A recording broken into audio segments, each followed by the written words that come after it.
actually right on time.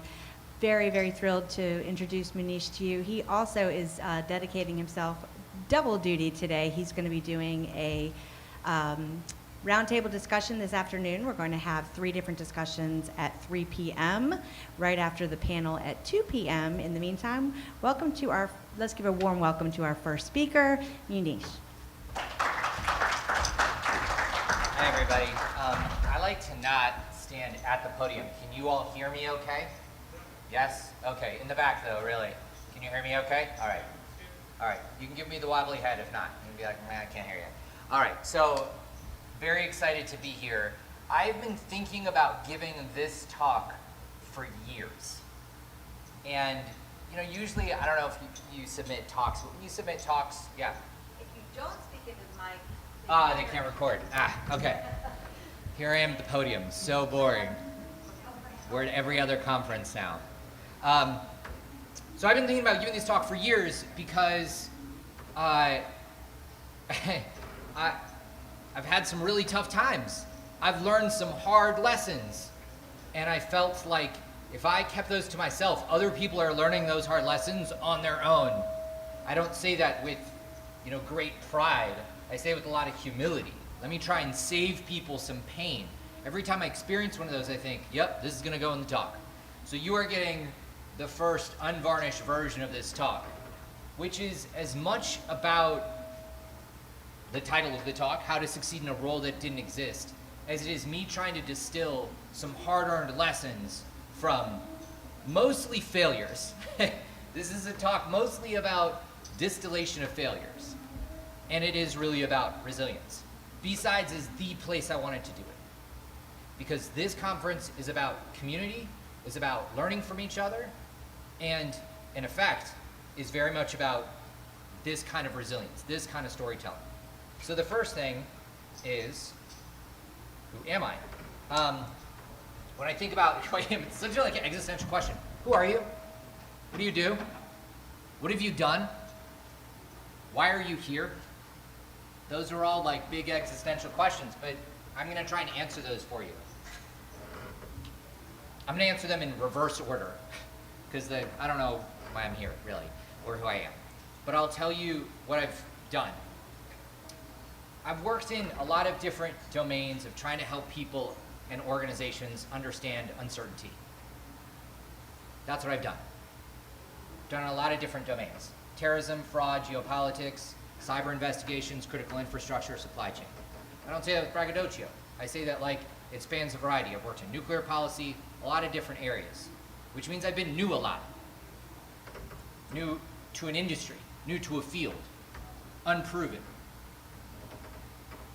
I'm here because, as I said before, I really want to share these hard-earned lessons with you in a way that I hope is very actionable for you, either today or someday soon.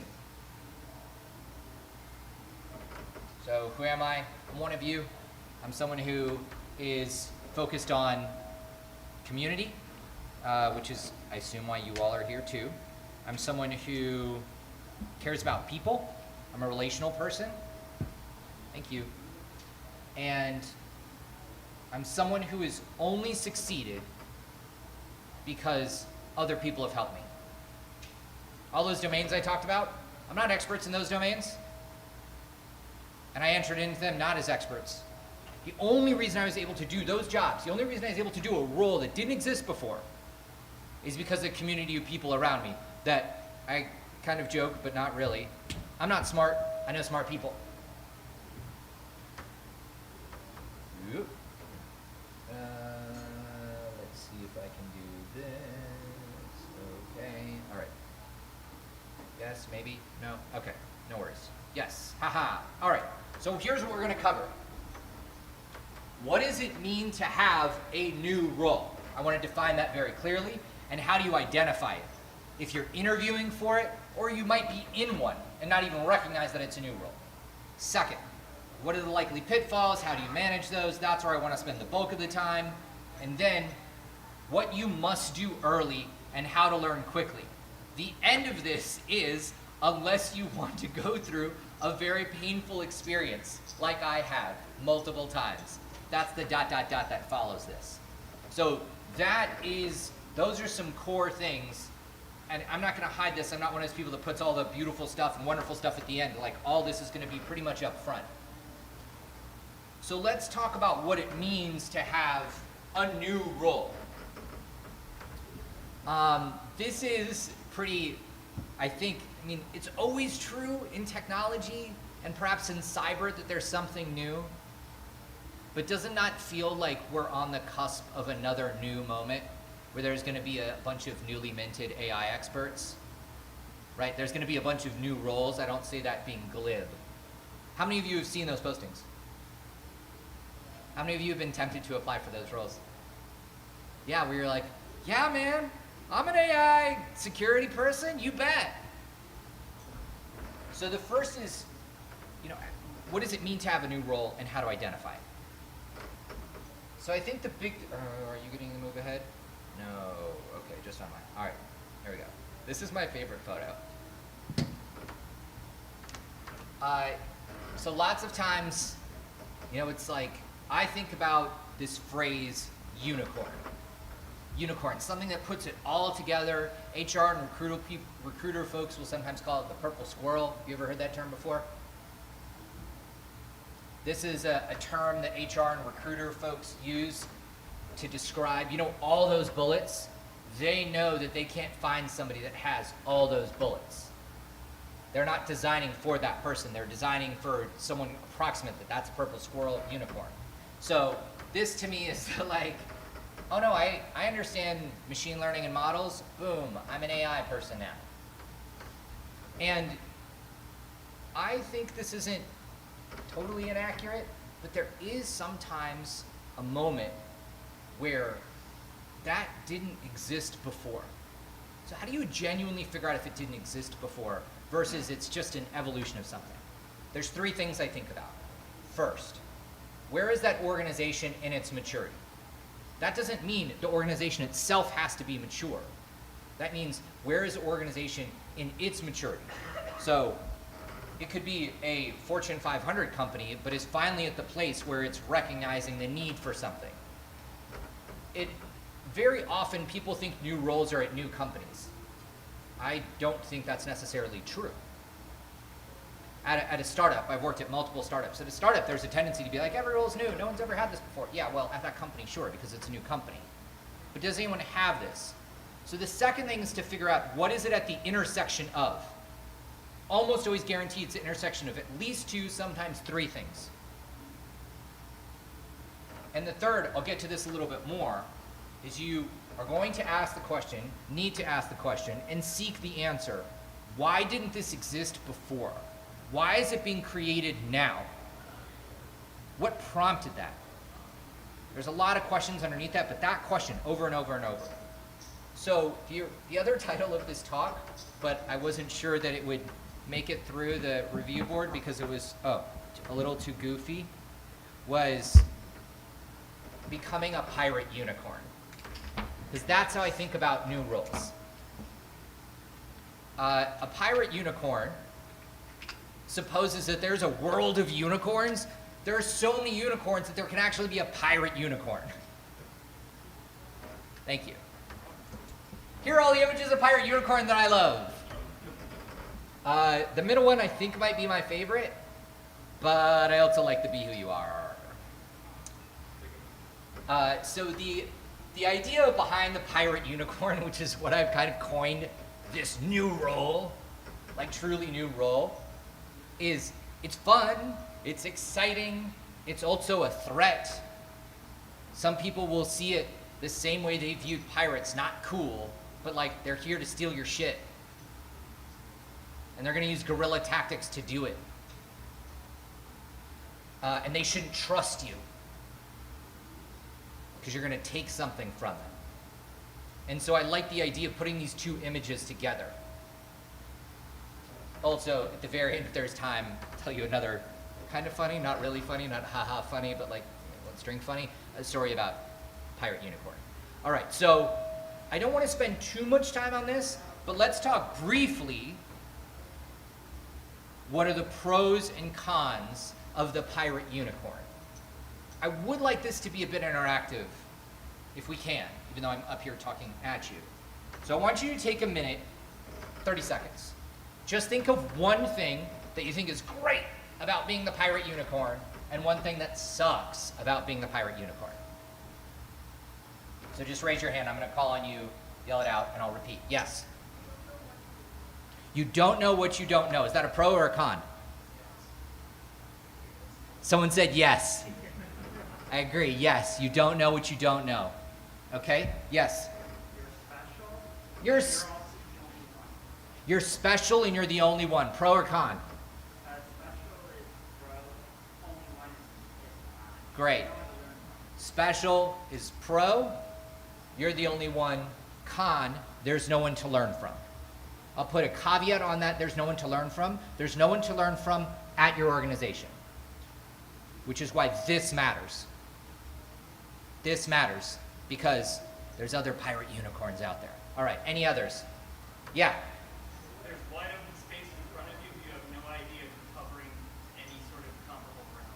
Yes, okay, so there's wide open space in front of you, but you don't really know where the boundaries are. I will caveat a little bit or add a little bit and say it looks wide open to you.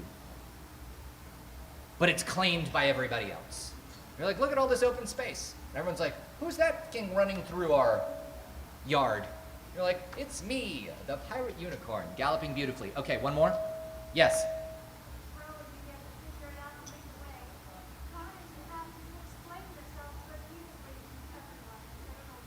Okay, this person could give this talk. They said, the pro is you can lead the way, con is you have to explain to everyone why you're there. So that's my talk, basically. There it is. Yay, thank you. All right, enjoy the rest of the so here thank you. Yeah, it was brief, to the point.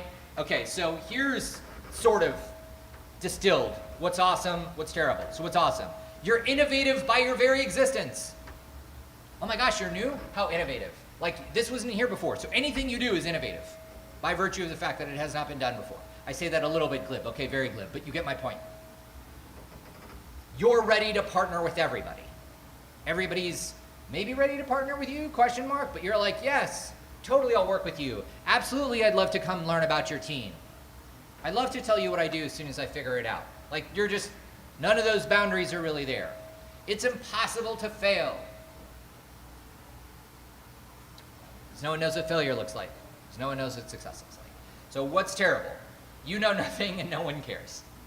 I'm being very, this comes from a darker place, just maybe like 2 days ago, but the point is that you don't know what you don't know, and even including sometimes your boss, no one really is set up to be like, I'm going to help you succeed, because it's going to help me succeed. Like, you're lucky if you come in with that. But most times people are like, okay. No one knows who needs you and why. This is really important. This is really crucial. I'll come back to this later. But one of your most important tasks is to figure out who are your internal customers. That's a very corporate way of saying who needs you and who do you need. I would argue that in the first 90 days, you should have a very clear map of that. You develop hypotheses, you test them. You talk to people, you roll out different products, ideas, you float things, you see, yes, that person needed it. Oh no, that person, it didn't change anything. That person is saying things that I know that I'm going to do without me having asked them, prompted them. They need me. And why? So, the good thing here is that I would argue that the second bullet is really crucial for security and risk folks generally. You should generally be doing this. But in this role, you have to. Otherwise, you're just going to float. You're not going to fail. It's going to be worse. You're going to float. And it's impossible to succeed because no one has done it before. So, glass half full, half empty. Some people are going to be like, sky's the limit, try anything. And other people are going to be like, yeah, no one succeeded in that before. Can you remind me this talk is being recorded, yes? Okay. So, I want to share some stories, but I need to sanitize them appropriately. I worked at a large organization. And at that large organization, it had been around for a couple hundred years. And the group that I was in had been around for this many. It was this many years old when I showed up. And my organization within that larger structure was already the pirate unicorn. And I don't know, the pirate unicorn on the pirate unicorn, I don't know, the metaphor breaks down. It was really challenging to come in because that was new. I was doing cyber risk and cyber defense for a city government. This was at a time when people were like, huh? Like, why municipal cybersecurity? Why would you be doing that? Like, are we paying for that? Are taxes paying for that? Like, shouldn't we be spending more on the fire department or whatever else? So there is a lot more in the what's awesome and what's terrible. And I do mean to be, why am I even saying that? I do mean to be a little glib about the what's awesome. Because it's gonna be shiny. And it's gonna draw you to it. So here I'm trying to, pun intended, ground you on the things that you might not realize later. Okay, next piece is in nature, generally speaking, there are some exceptions. I am not a biologist, but I did read about this a little bit out of curiosity and then in preparation for this talk about how environments in nature respond to a new species. And there's three general ways. First is some kind of threat, predatory. Second is not predatory, but displacement. And the third is additive. In my totally non-scientific review of, like, some of the research around this, I didn't read papers, I read like case studies, things that I could access with a little bit of generative AI to help. A majority were the first two. Predatory, threat, or displacement. Read invasive species. So maybe they didn't, take away something on the food chain, but they displaced a bunch of space or something else. So most environments view new as threats. Like, we kind of valorize the pirate. But if you're a shipping person, like, piracy is a huge, huge problem for you. They're taking away your hard-earned goods and currency, right? There's nothing sexy about it. And so I say that with the calibration that you might be brought into a new role, wait for it, right after that company has done layoffs. Right when someone was told, we don't have a budget for that. Right after the initiative that they've been trying to put forward as a new evolutionary initiative, not even revolutionary, new evolutionary initiative, they were told, yeah, we don't have the support, the real appetite to do something new right now. And then the pirate unicorn shows up. Without knowing or needing to know anything about you or caring about you, that person, you can understand from a place of empathy, is going to view you either as a threat or as an invasive species. So personally, the way I've dealt with this is two ways. The first, I call it out. And I will talk to you in a little bit about how to get the information so that you can put it forward in a way that is acceptable. Because I will also tell you from a place of learning that I've tried to be self-effacing and people are like, look at this dude, thinking he's like the best and thinking that he knows our organization. He just showed up. So I'll give you kind of that more. But the second way, always, always, always with humor. Always, always, always, for me, with humor. So I make light of the fact that my title is new and didn't exist, or is really long, or what is it before, that no one did this before. And I used to make jokes about AI, now I can't because it's actually happening. I would make jokes that I was like half a robot, I was like a prototype, like I would just stupid stuff. But to let people know that I knew that I was new, pun intended, new. At one of the organizations I was at, not only, so here's the question that you need to keep in mind when you're having conversations, meeting people. We didn't need you before, why do we need you now? We didn't need you before, why do we need you now? By the way, that loaded statement is not limited to roles. I'm going to digress a little bit here. Most recently, I've worked in software supply chain security. Software supply chain security. We didn't need that before, why do we need it now? Can we just like secure what developers do? Right, like you can take almost anything, zero trust, like what? AI security, we didn't need it before, like what? You can take any relatively new thing that's been there in cybersecurity. And then you're kind of caught on the back foot because you're explaining what is the consequence of not having it, which is a very difficult place to be counterfactually. So I'm queuing something up here, which is like, all right, Manish, well, what do we say? Come back around to that. But the most important orienting thing, even if you get introduced with a bunch of fanfare and a press release, and I have gotten the introduction from the CEO to the executive team. Check out this new role. Ta-da! There still is, most of the time, it's going to be one of those two. Predatory, invasive. And it's unconscious. And, oh, by the way, it does not help if you're an underrepresented group. There have been 0 out of 5 times that I've done this where people are like, cool, a person of color in this role. To go back to the pirate unicorn, like if we somehow figured out that the pirate unicorn was gay, someone would be like, oh man, the gays are everywhere. You know, like it's like that comes in unconsciously. That I got the role because I'm underrepresented, because I'm different. Or, and I've had people intimate this, like be explicit about it. Oh, they had to create a role for you. And I always respond one way. Yeah, the other ones weren't hard enough.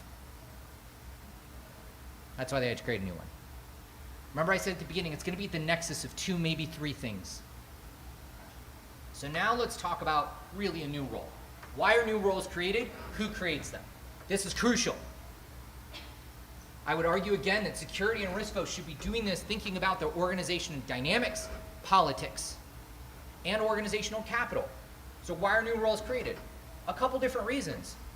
Lots of times, somebody's like, yeah, let's bring that person in.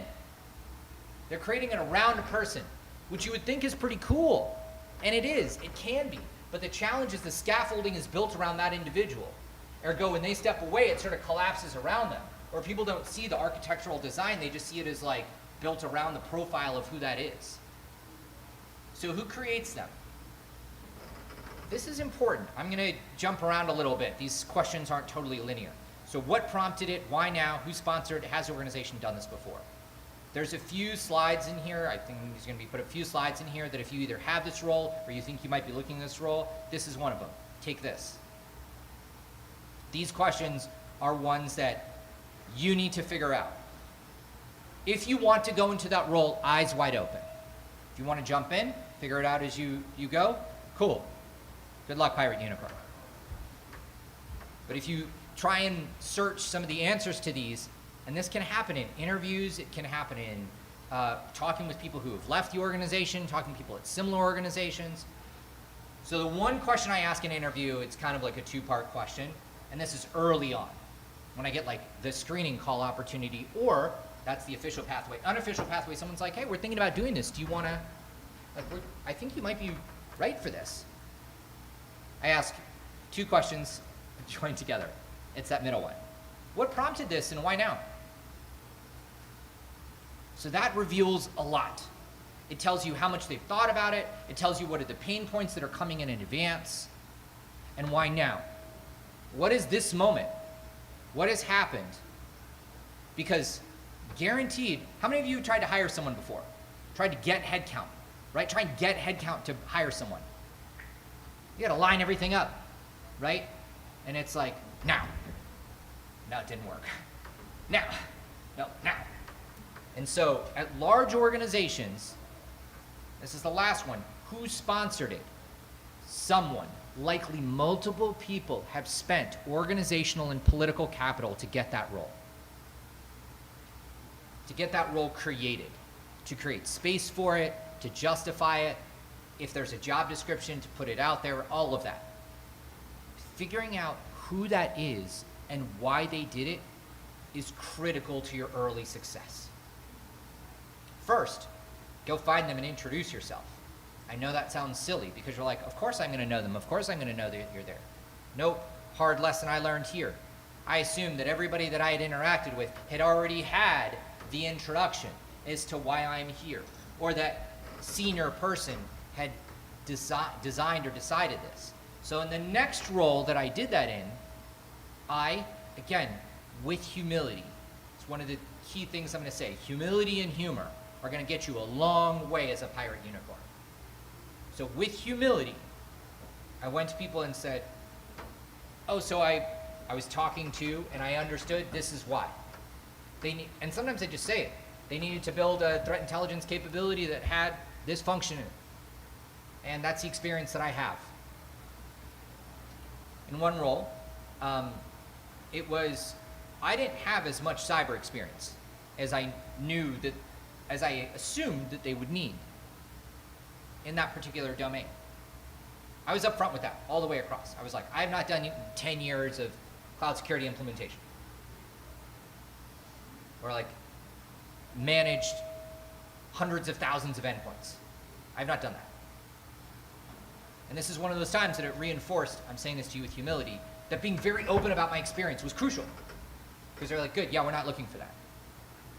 I said, okay, well, here's how I would approach this role. I'm veering a little bit here into the interview process, but it comes back around to this because that's how I learned how the role came to be. I said, here's how I'd approach this role. That was basically the interview. How would you do this?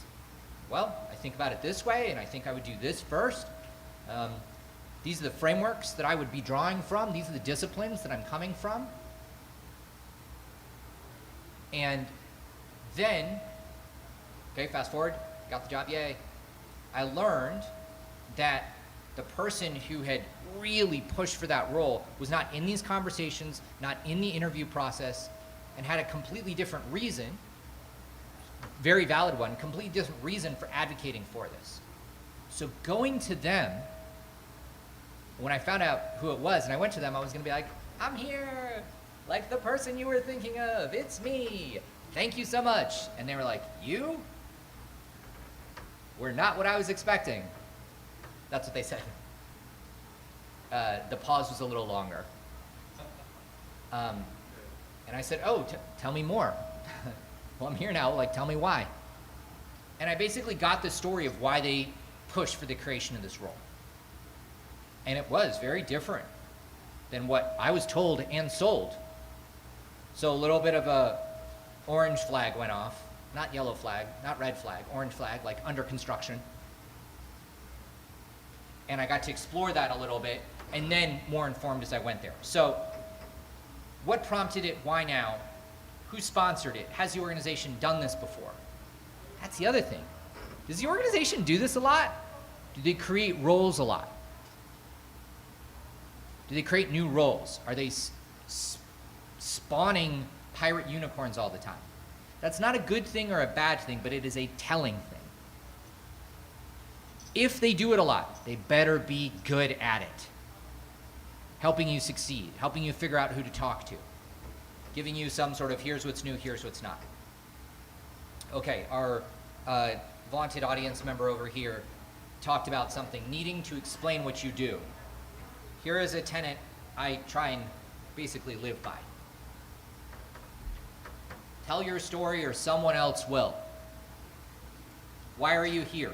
Remember, invasive species. That's the default.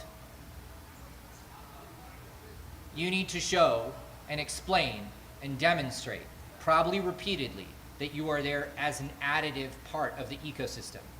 You're going to help the ecosystem flourish by your existence, not threaten it. And so telling your story is not actually your story. And the other thing I should put in here, but it was too many words, I thought for this, have other people tell your story. So hopefully you know some people coming to that organization. But if not, find some quick allies and give them a story that they can tell. It's most impactful, not when you tell it, but when someone tells it. When you're not in the room, you're not going to be in a lot of rooms in the beginning. Oh, who's that? That's the new director of X and X. That's a new role to do innovation in this. They're going to do this. This person hired them. Just the real quick and easy. Because what are people trying to do? What are you trying to do when someone new comes in? Where do you fit in? What are you? Whose team are you on? Are you going to help me? Should I be working with you? Are you going to be working for me? Are we going to be competing for the same things? Those are all the questions people are tilting around in their head. So if you give them a quick, like, you are here, dot, that's very helpful. Two other things about telling your story. Again, hard lessons. It's very, very difficult to explain from a security perspective why the absence of something is a problem, or an intelligence perspective. I've worked in organizations. In one organization, I was there to help thread together strands in geopolitical risk, terrorism, fraud, cyber investigations. And this organization had whole teams dedicated to fraud and whole teams dedicated to investigations, of which there were cyber investigations. And terrorism was everywhere in the headlines. The board was talking about it, executives were concerned about it, and geopolitical risk is very hard for people to get their heads around. But people were making decisions based on all of those things. So when I say tell a story, I don't mean make some shit up. I mean figure out what you're there to do. So in that case, adversaries, our adversaries, were exploiting each of those seams. And this organization was dealing with them as they came in. And in dealing with those silos, there were seams. My team's job was to close those. Find the blind spots. Because the way you look at, analyze, mitigate fraud, very different than the way you think about cybercrime, investigations, large financial institution. They shouldn't be. All of you are like, what? Yep, but they are. And terrorism, people didn't really care about fraud. It's not particularly sexy. Terrorism was like, oh my goodness, okay, what? Yes, what do we need to do? We had to connect those two. Because the adversaries definitely were. They're using credit card fraud to fund this. It was really fast. And guess where they were doing it? On the dark web, cybercrime. Like, there was the arc. And it felt very clear. But being able to tell that, people were like, oh, okay, got it. And it's not like that popped up immediately.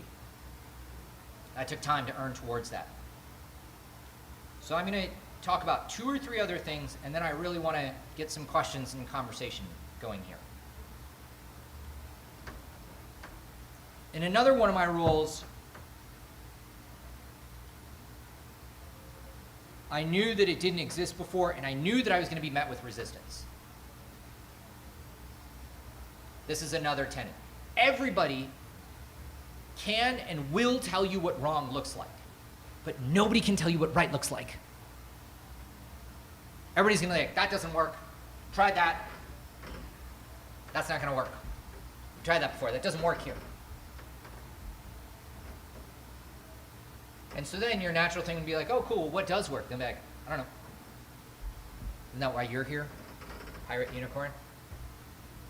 So it took me the 5th time to figure out how to deal with this. Because I dealt with this like defensively. I tried to persuade people. I tried to convince them early on, but look at my plan. Look at this beautiful PowerPoint I've built. How about I come in and tell you about what this thing is? I started an organization. I was working on critical infrastructure. Most people at the organization did not know what critical infrastructure was. It was like, well, I'm going to go on a tour. I'll come in and talk to you about critical infrastructure. Da-da-da-da, here's critical infrastructure. And they were like, that seems like a waste of time. Like, I don't know what it is. Why is it important? So my sincere advice is when you find yourself in a place where you think you're going to hear, or you start to hear, nope, that's not going to work, can't do that, we've tried that before, get aggressively curious. Ask people, okay, tell me why. What have you tried? When did you try it? And how did that work? What did you learn? Push them. Two things are going to happen. One, a lot of people aren't going to actually have things that they tried. It's just a feeling, a perception. And now you get to press that. Two, you're going to find some people. You know this. Most of the people who are the doers, they're not the ones who are naysayers. They're like, yeah, I tried that, it didn't work. So eventually I find the doer who actually tried the thing. Oh yeah, we couldn't do it because this sort of budgetary thing was there. Or this thing, we had this technical hang up. Oh, well, is that still here because we moved this? I don't know. I moved on to other projects. Wait a minute, what? It might actually work? So, you can build on other people's, I won't even say failures, previous tries. That's how I found success. And I did. Y'all, I did. I found success. And I was always very open that it was like, oh no, I didn't come up with all this. This was built on what that person did 5 years ago, before this whole thing was even conceived of. This was built on this. They tried this 2 quarters ago, but the budget wasn't there, or I wasn't here. Or we just had that incident. Now we know how that's actually going to go. So when everyone tells you what wrong looks like, and no one can tell you what right looks like, get aggressively curious. Ask them, what did you try? How did you try it? What did you learn?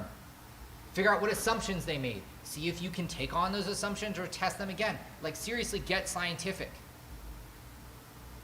And then you can figure out if their experience, their anecdotes, their insight, their case studies, their proof of concept can be used again. There's a really good chance that it can. There's a really good chance that it can. So last couple things before I close with, hopefully giving you something to really, really sink into. So find the sponsor, identify recruitables. I think I talked about the sponsor before, who brought it in. In multi-party negotiation,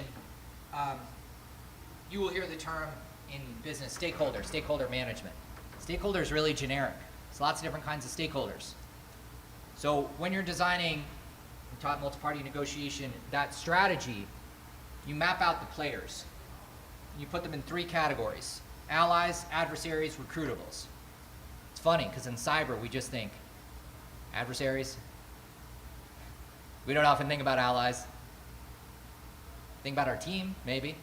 Not like allies. Allies, adversaries, recruitables. So adversaries, I don't need to tell you who those are, how to identify them. Allies, I'm not going to spend time on them, because I think you probably have a sense. Recruitables.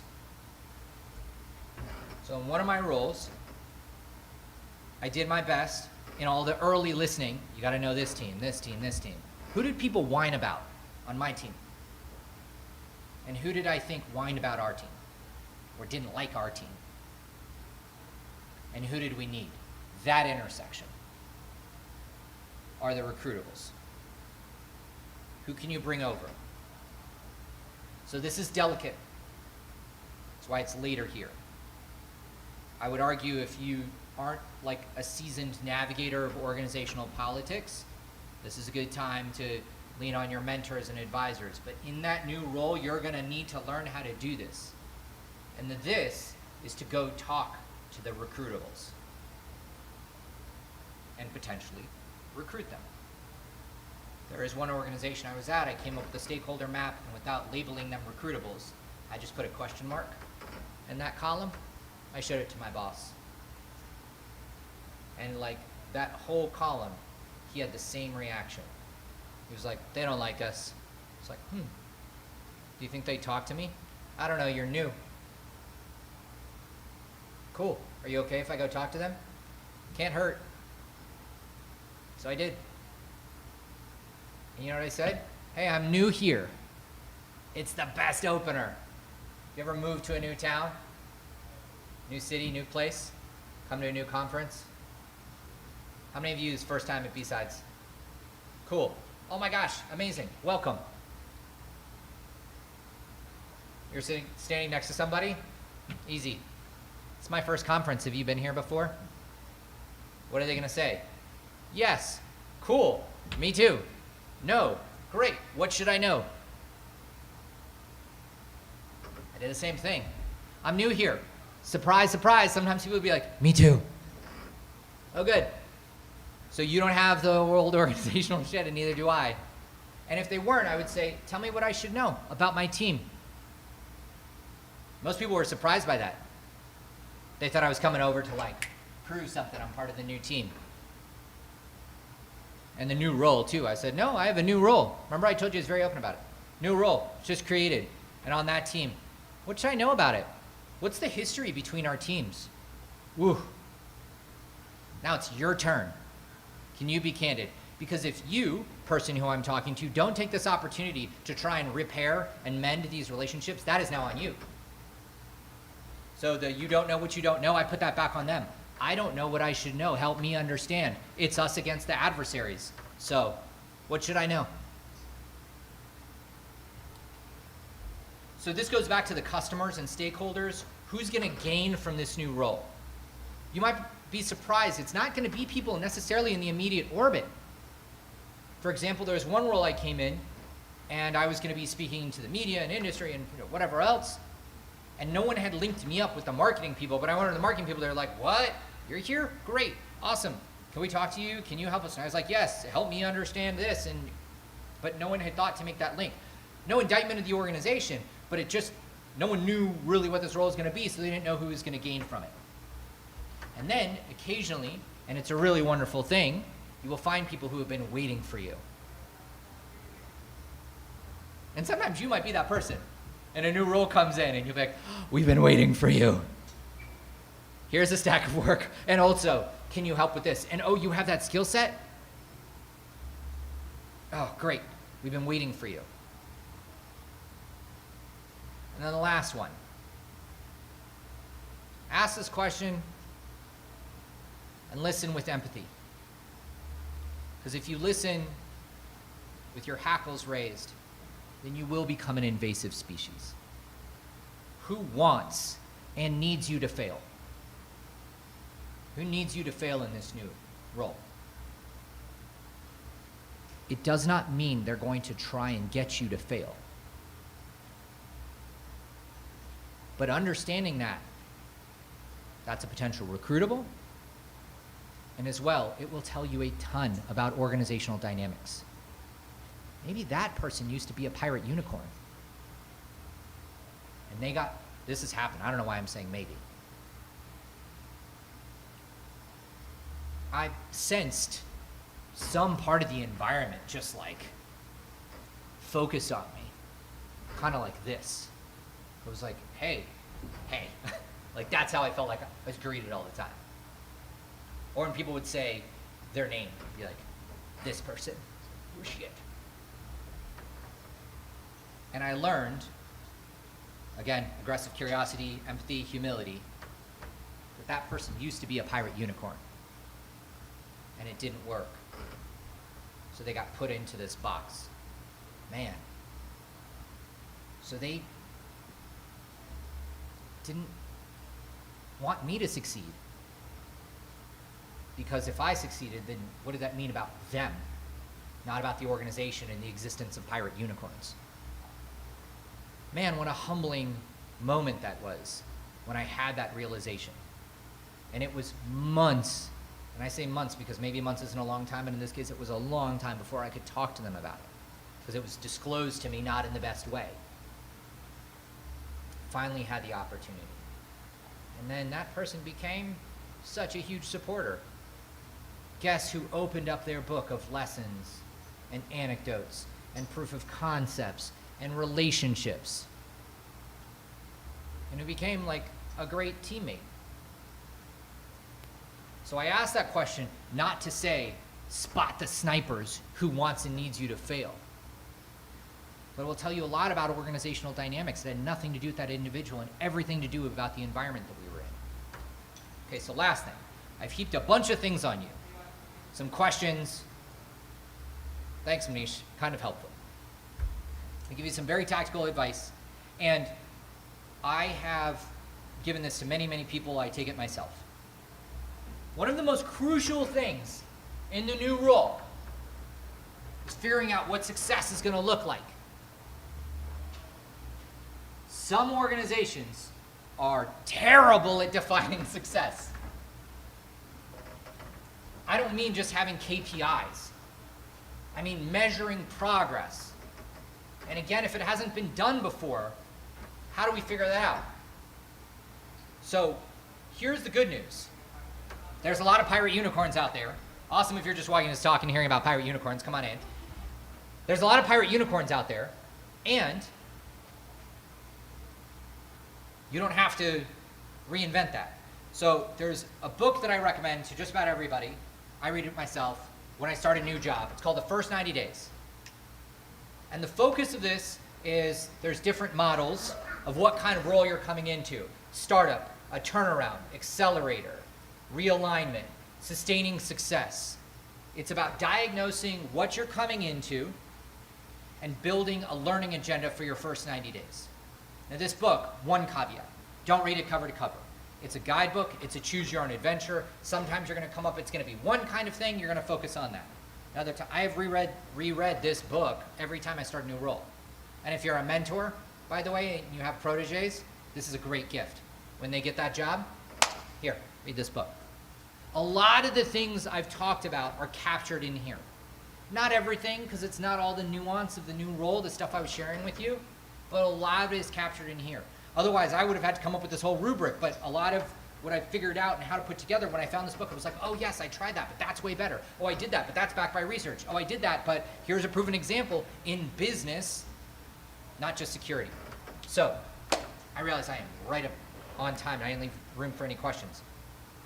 All right, we have a few minutes, right, for questions? 2, 3? Great.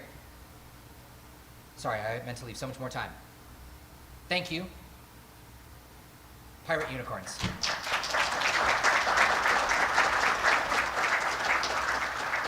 Okay, cool. If you have questions, put your hands up. I'm going to take a few at a time. Maybe we can put them together. Yes, question. What if you're not new, but you're trying to restart things? Say that again. What if you're not new to the role, but you're trying to restart? Got it. What if you're not new to the role and trying to restart things? Other question? Yeah. What if you hire somebody that's a hire you, like what can you do to like help set them up for success? Oh, good. Without boxing them in? Okay, so you're hiring a pirate unicorn. All right, so restart and then hiring a pirate unicorn. One other question, yeah. Some of things that you know, for the first one, what if it's not a new role, but you're trying to create something that's sort of new because you kind of see that, and then Like a new initiative, kind of? sort of, yeah. Or say when you see a need that's like possibly could be filled, sounds weird. Yeah, I'm going to repeat back the question. That's what I'm doing. Say it again. If you want to create a new role where you see a need or Yes. a niche that could be filled, how Got do it. you kind of approach that? Okay. You don't have any sponsors. Got it. Okay, so trying to create space for a pirate unicorn. You've hired a pirate unicorn. Now, how do you have them succeed? And you're trying to restart something that's not necessarily a new role. I would say, I tried everything to yes. okay, I would say treat it like a new role. You're going to find some people who are there, but that same skepticism is going to be there. I mean, tilt heavier on the see you as an invasive species and a predator. That's what I would say. But all the things I put up there in terms of, or talked about in terms of like curiosity and humility, I think are really important. I would share the knowledge that you have that this is not new. I understood that someone has tried to do this before. What do you think are some of the key lessons that they learned or they should have learned? Or what do you wish they did earlier?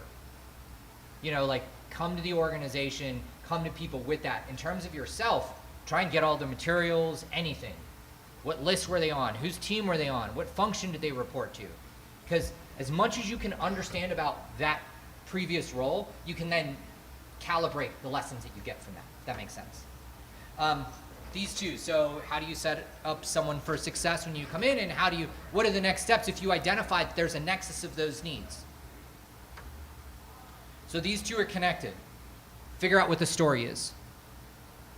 Timing. Timing is key. Figure out what the story is and find people who are going to be there advocating for that person when they come in. So it's the sponsor, 100%. Someone's going to need to put down, we're in Vegas, someone's got to bankroll you. Someone's got to put down that political capital and that organizational capital. But then you need a bunch of people around who are going to advocate for them, get them into rooms, be prepared to partner with them, and be ready to hear the kind of story so that when they come in, they don't have to do a lot of that communication. Oh yeah, I heard about your role. You're going to be doing this? You're on this team? So it sounds weird, but minimize as much of the newness as possible.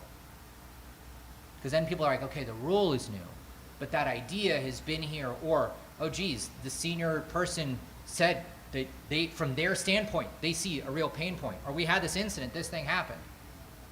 People don't know that. People don't know that's what triggered this. We had an audit, we're under a consent decree, CrowdStrike, whatever it is. Cool, I want to be respectful of time. I'm happy to answer some more questions. I'm gonna, One more question. okay, I can take one more question. If you got a burning one. Otherwise, oh yeah, right here. It's not really a question, it's much of a comment, but I've been a consultant for 15 years, so I'm kind of applying these principles every 6 months, every year. And I feel like 90% of these lessons can be applied to new roles, not a new role, but not enough headcount, new projects. I feel like so many of these things, especially the constant theme of always asking questions and always being curious, is just critical to success in our life. Thank you. I'll just repeat briefly, although it's a compliment. That means a lot. Person here is a consultant and said, I do this kind of stuff every 6 months, 9 months, and it could be used not just in a new role, a new initiative. Just asking those questions and coming to the organization are very fruitful. I'm going to grab a mask, and then Kristen Scheidt, I'll just step right outside over there. Happy to answer any questions. Quick plug, at 3 o'clock today, I'm going to be doing a workshop on how to read organizational culture from the outside in. And I'd love for you to be there. Thank you so much.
Perfect. All right, well, we'll give it another, by my clock, a couple minutes, but if anybody thinks of anything, don't be shy. You know I'm not shy.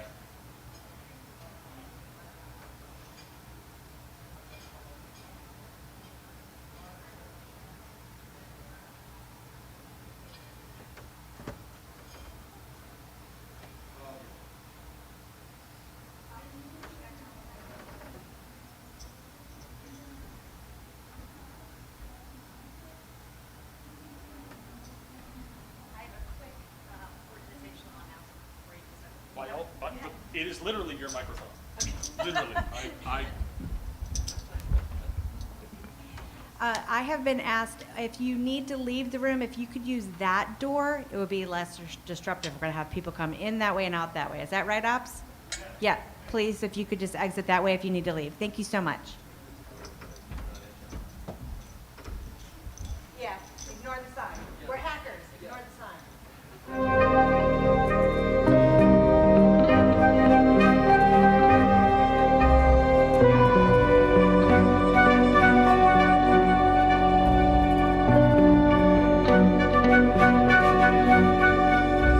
Trust technology when it works on the first try.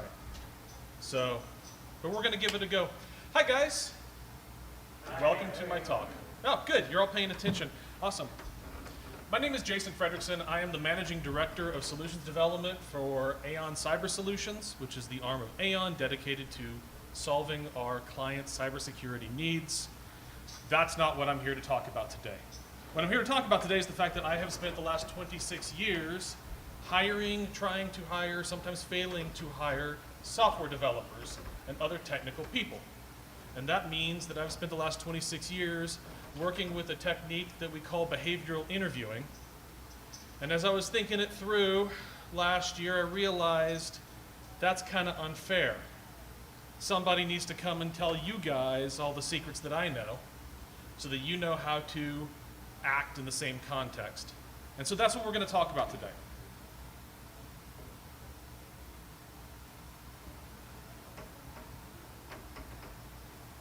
But before we talk about behavioral interviewing, we're just going to talk about interviewing. Yes, sir. Better? Better now. My voice is going to drop now like the movie announcer. First, we're going to talk about interviewing. And in particular, we're going to talk about one really core thing, which is that interviewing sucks. We all know this. Why does it suck? 94% of all corporations in America pursue an explicit business strategy, a primary business strategy of operational efficiency. What does that mean? It means that their stated strategic objective is to make it more efficient for dollars to come in and presumably dollars to go out, but ideally not so many of those, right? That's where the profit comes in. If you get a chance to look into the boardroom where the sausage is made, even the companies that we think of as innovative companies aren't pursuing strategies of innovation. They're using innovation in their pursuit of operational excellence.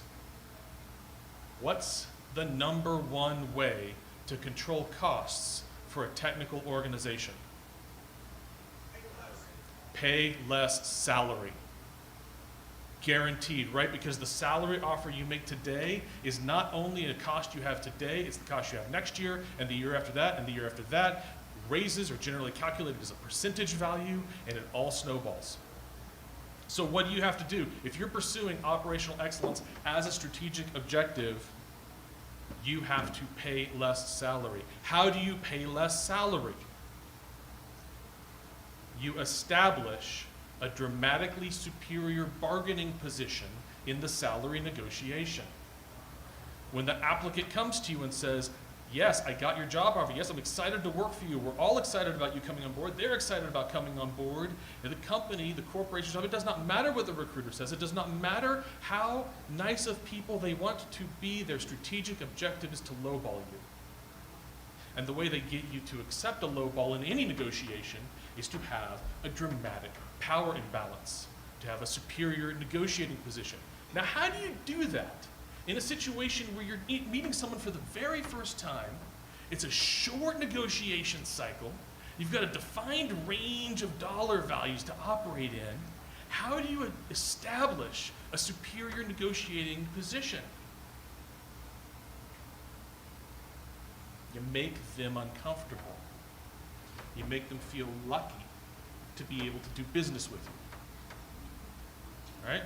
A hiring manager might be the most awesome hiring manager in the world, but I guarantee you that that recruitment team, at its core, is operating under a series of principles designed to make the interviewing process uncomfortable for you, to put you off guard, to make you nervous, so that you do not handle the negotiation part well. The problem is, that would be one thing if we were just limiting that discomfort to the negotiation part. If we could have the interview process be fantastic, and then you get into the negotiation process, and then all of a sudden they're like, bam, now we're getting to it, right? That'd be great. That's really hard to do. We're not going to do that as a company, so what are we going to do instead? We're just going to make the whole thing uncomfortable. That's not up to the hiring manager, guys. That's not, the hiring manager doesn't want to do it. They want you to have a great experience because they want you to be excited to come work for their team. The people on their team who are interviewing for technical skills, same thing. They want you to be excited. But strategically, at a financial engineering level, the company has incentive to make the interview process suck.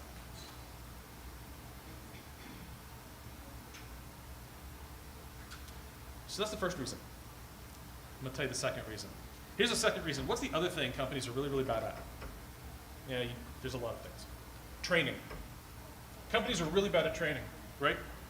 Because if they were good at training, we wouldn't have fishing.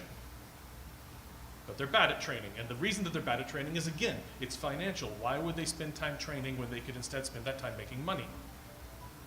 That's what they're designed to do. What that means is that the hiring manager who is interviewing you probably doesn't know what they're doing. They've gotten a 30-minute course, it's a seminar. They were one of 100 people on the call where they got walked through a practice, given some questions that they had to ask. They walked away saying, I don't get any of that, I'm just gonna go do some interviewing. The people on their team that got invited to sit in on the interview didn't even get the 30-minute webinar. They got a 14-page PowerPoint attached to an email alongside your resume. 4 pages of that PowerPoint are instructions to make sure you delete the resume after the interview so you don't compromise that poor candidate's PII. They suck at interviewing.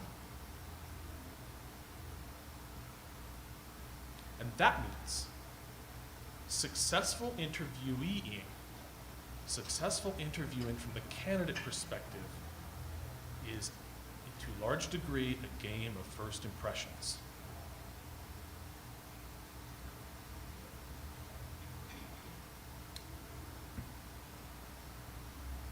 So, why did I start there? Behavioral interviewing. In the 1960s and the 1970s, we realized something as a society. We realized that we as human beings are really, really bad at assessing skill.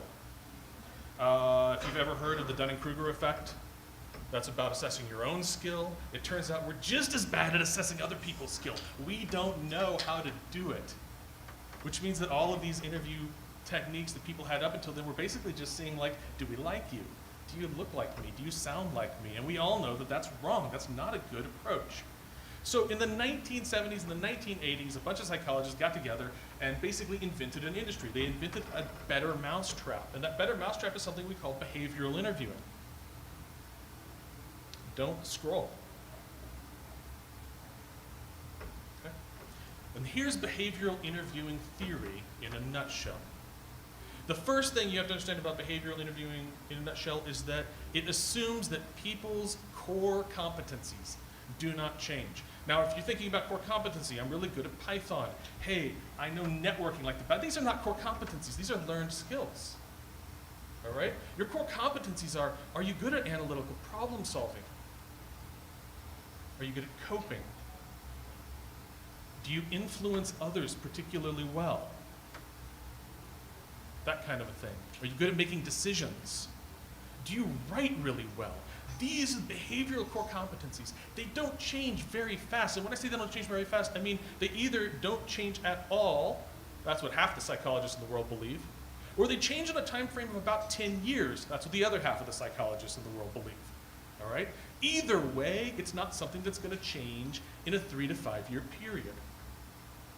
The second thing that we believe with behavioral interviewing is that skills, technical skills, learned skills can always be taught. If you show me somebody who doesn't know a single thing about software development but is really good at analytical problem solving, I will take them away and I will bring them back in 3 months and we will have a software developer.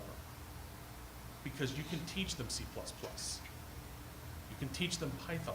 You can teach them web frameworks. But you cannot teach someone how to do analytical problem solving. The third thing that we believe in behavioral interviewing is that behavioral skills, these innate strengths, always manifest themselves. When I say they always manifest themselves, here's what I mean. Someone who has an analytical problem-solving skill in any given conversation when presented with a problem will be itching to solve it in an analytical fashion. They'll be the person who's always like, hey, can I ask a question? And they're asking that question designed to see whether or not the problem's on the left side or the right side of the diagram, right?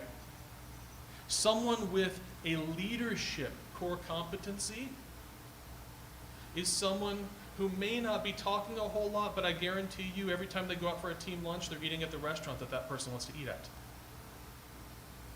Because behavioral skills always manifest. The fourth thing is that past behavior demonstrates likely future behavior. You guys have all heard past performance is no guarantee of future results, right? And this is absolutely true, okay? It's absolutely true. Even when it comes to people, past performance is no guarantee of future results. But you show me someone who got into a stressful situation and had a total meltdown. I'm gonna bet real money that you can take to the casino right now that that person in a similar situation in the future will probably also have a very similar meltdown. That's not a pretty idea. It feels kind of lame. It feels like you can't get away from your past if you're embarrassed of things in your past, right? All that means, by the way, guys, is if you are embarrassed about things in your past, don't trust yourself to change the next time that situation comes up. Figure out ways to not be in that situation next time. But what does that mean? That means that as a behavioral interviewer, if I want to assess someone's analytical problem-solving skills, what do I need to do? I need to find out whether or not they had those skills in the last 10 years. Right? 20 years ago, half the psychologists in the world will tell you it's no good, so let's ignore that. But in the past let's say 5 years ago, if I can figure out whether or not they had analytical problem-solving skills 5 years ago, then all the science tells me that they will have analytical problem-solving skills today. As someone who hires software developers, that's really exciting. I like analytical problem-solving skills. It's the foundation of writing code. So what do I need to do? I need to find some way of determining whether or not they had those skills 5 years ago. And so what I'm going to do is I'm going to start asking some questions that are designed to gather evidence of those skills 5 years ago. Note that I can't just ask them, hey, Maria, do you have analytical problem-solving skills? And Maria will say, analytical problem-solving skills are really, really important in a software job. We all know that. And I have exceptional analytical problem-solving skills because they're foundational. That's not a useful answer. It's also not a useful question. So instead, we have to ask questions that say, hey, can you tell me a time, can you tell me a story about your analytical problem-solving skills? And this is where the fifth linchpin of behavioral interviewing lies. Because what's your immediate thought? This is a security conference. Our immediate thought is that the person is untrustworthy. They will lie to us. They will make up a story about their amazing analytical problem-solving skills. The fifth pillar of behavioral interviewing is the concept that lies require cognitive overhead. Lies take effort. Telling the truth is easy. So what do? You want someone to tell a story. You want them to tell a story with detail, because detail makes the lies multiply exponentially.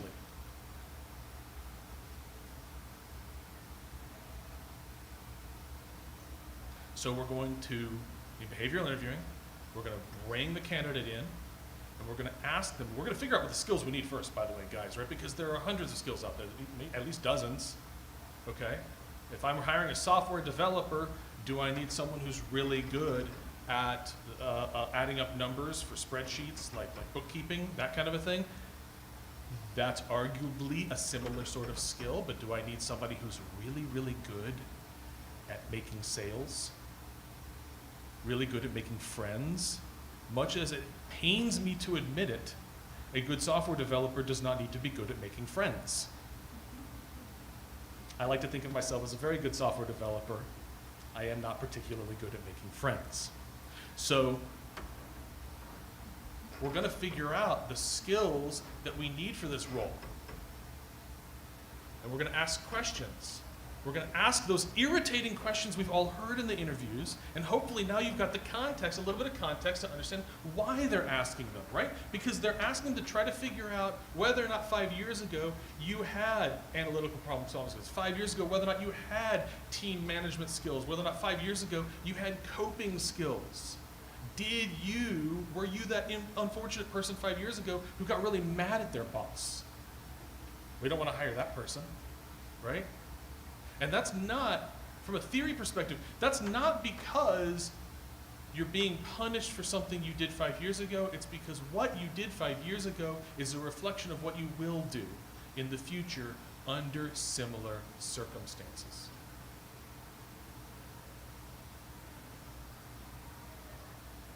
You can also directly observe those skills, but I recommend against it, because how do you directly observe somebody's coping skill?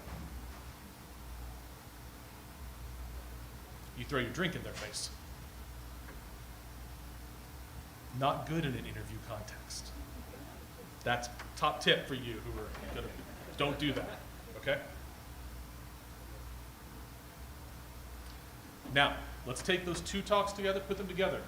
On the one hand, I have the evil corporate empire of Wall Street, which has direct financial incentive to make the situation high stress and is not training its interviewers. On the other hand, I have an interviewing technique that requires its interviewers to ask some very specific questions and to drill down in a very controlled way to get to details and to assess whether or not your story is evidence of a behavioral characteristic. Can you already see the problems?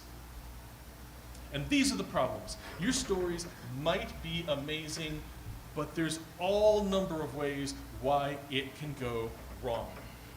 Maybe you're not a good storyteller. Maybe you never tell stories. I tell a story to my 7-year-old daughter every night at bedtime. All right? I got to tell you, the stories that I tell now, way better than the stories that I started telling when she was 3. Those were not good stories. The stories I tell now are great stories. They got dragons and spaceships and magic spells and all kinds of adventure and a little squirrel that is really a blacksmith that runs through the forest and all that kind of thing. The stories now are great, but the stories when I first started were not good. Nobody starts out telling great stories. And if this is your first time going into an interview in a while, chances are you're not great at telling stories. Maybe the interviewer's bad at asking the question and you didn't realize what you were being asked about. Maybe you can't think of exactly the right story. Maybe you're really nervous. Behavioral interviewing analysis, the results of behavioral interviewing are responsible for more of what we might call the soft rejection instances in applications than anything other part of the process. Okay? Those bits where you come out of the interview and you follow up and they're still discussing. Maybe they say, well, they already had 2 more interviews on the slate. They want to finish those first, right? Chances are, at that moment, you didn't get that because you failed something on the technical side of the interview. Chances are, you got that because the assessment of your behavioral responses were fuzzy.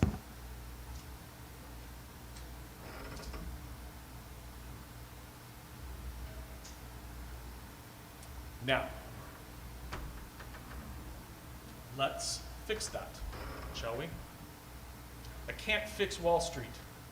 I cannot change the financial incentives that make the recruiters want to force interviewing to suck. That is a different talk, which we will do next year. I cannot fix the training cycle. I've been trying for 20 years, and it's like boiling the ocean. What can we fix? We can fix you. All right? Let's flip the interview plan on its head. Our objective is to create moments during the behavioral interview process that makes those interviewers say, not, oh, maybe, but to say, wow, I was looking for this skill and that person's got it all over. How are we going to do that? We're going to give them instances where you are describing past behavior that supports, that gives evidence of having those skills. You're going to be giving details about using those behavioral characteristics that they cannot ignore. Your stories are going to be memorable. In a perfect behavioral interview, the interviewer walks out of the room and doesn't even look at their notes. They say, would you believe that Aaron once kept a 747 in the air? And you're going to be like, what? Right? Like this is the kind of memory you want them to have. And it's going to show all that competency because you're going to be the ideal candidate. The ideal candidate makes a strong first impression and backs that impression up with hard evidence of what they're looking for.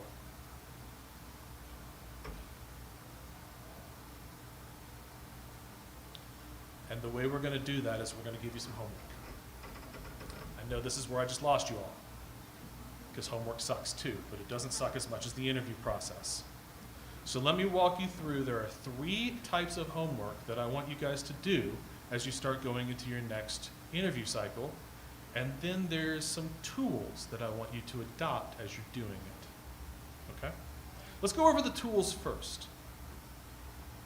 As you're doing the homework, I want you to create an environment in your study area that mimics or mirrors the interview environment. I want you to be sitting in a real chair. I want you to be sitting at a desk or a table. I want you not to be wearing pajamas. I do not want you to have your earphones in listening to music, because none of these things are going to be true in the interview. And we need to mirror the environment so that the spatial recognition part of your brain helps to stitch the memories together. The second thing I want you to do is I want you to get a really good legal pad, and I want you to get some really good pens. Because this is gonna suck, guys. I don't want you taking notes on your computer. I need you to take notes longhand. And you're gonna say, why, Jason? Why do I need to take notes longhand? That just sounds like an old person idea. When you write longhand, you activate processing parts of your brain that are not activated when you type. We have medical proof of this over the last 20 years. We can look at your brain as people, they run tests. We look at their brains. When you write longhand, it is forcing your brain to process the knowledge. When you type, it is not. So I want you to write longhand. I want you to use a Pomodoro timer. I want you to set it for 10 minutes. Sometimes I want to set it for 5 minutes because every one of your stories needs to be punchy. It needs to be 5 minutes long. Your interviewer is in the year 2024. They, chances are, do not have the patience to listen to a 10-minute story. You need a 5-minute story, you need a Pomodoro timer. I want you, when you're working through the exercises, when you're doing the leap code problems online, I want you to narrate them out loud. And in fact, I want you to record yourself narrating them out loud and play it back. I want you to get used to talking out loud because that is what you will be doing in the interview environment. And finally, and maybe the most importantly, guys, I want you to turn your phone off. Having your phone on is more than a 20% reduction in your cognitive ability. And you're going to say, but Jason, I put it in the other room. And I'm going to tell you that the researchers who have been doing this work tested that. And it's better in the other room than it is in your pocket, but it's still only like a 2 or 3 point drop. You know how you really free your mind, free that extra 20%? You turn the phone off. By the way, I'm going to tell you when you go in the interview to leave your phone in your car. So this is just like the first speed bump, guys. Okay, there's your tools. Let's talk about the homework you're going to do. We're making memorable stories, right? How do you know what makes you memorable? Ask your friends. I don't mean your college friends. Don't ask your mom. Those are not the stories you want to tell. Ask your coworker friends. Why do you like working with me? Write it down. Where are you going to write it down? Right? Write it down. Go around, do that. Think about the role you're applying for. What are the types of behavioral characteristics? What are the strengths they're going to be interviewing for? I got a cheat sheet a little later on. It is not a comprehensive cheat sheet, but just to give you a springboard, okay? Think about the kinds of things that if you were hiring for that job, what kinds of strengths would you like to see? Is it analytical problem solving? Is it sort of a focus on the client? Is it a commitment to task and getting things done? Is it spoken communication? Is it verbal communication? Write all of those down. And then put those two lists together, brainstorm with your friends, think back over the past 10 years, find stories. I'm not giving you guys a silver bullet that destroys behavioral interviewing here. There is no silver bullet that destroys behavioral interviewing.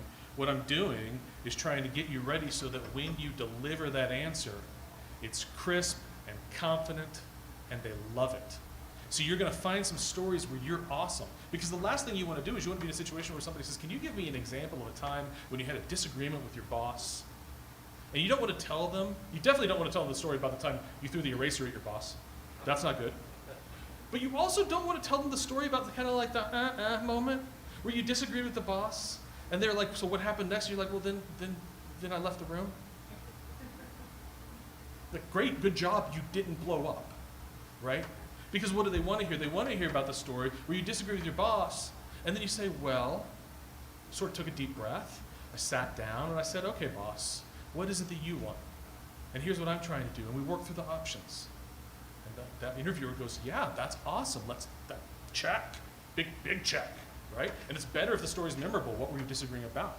What were the details?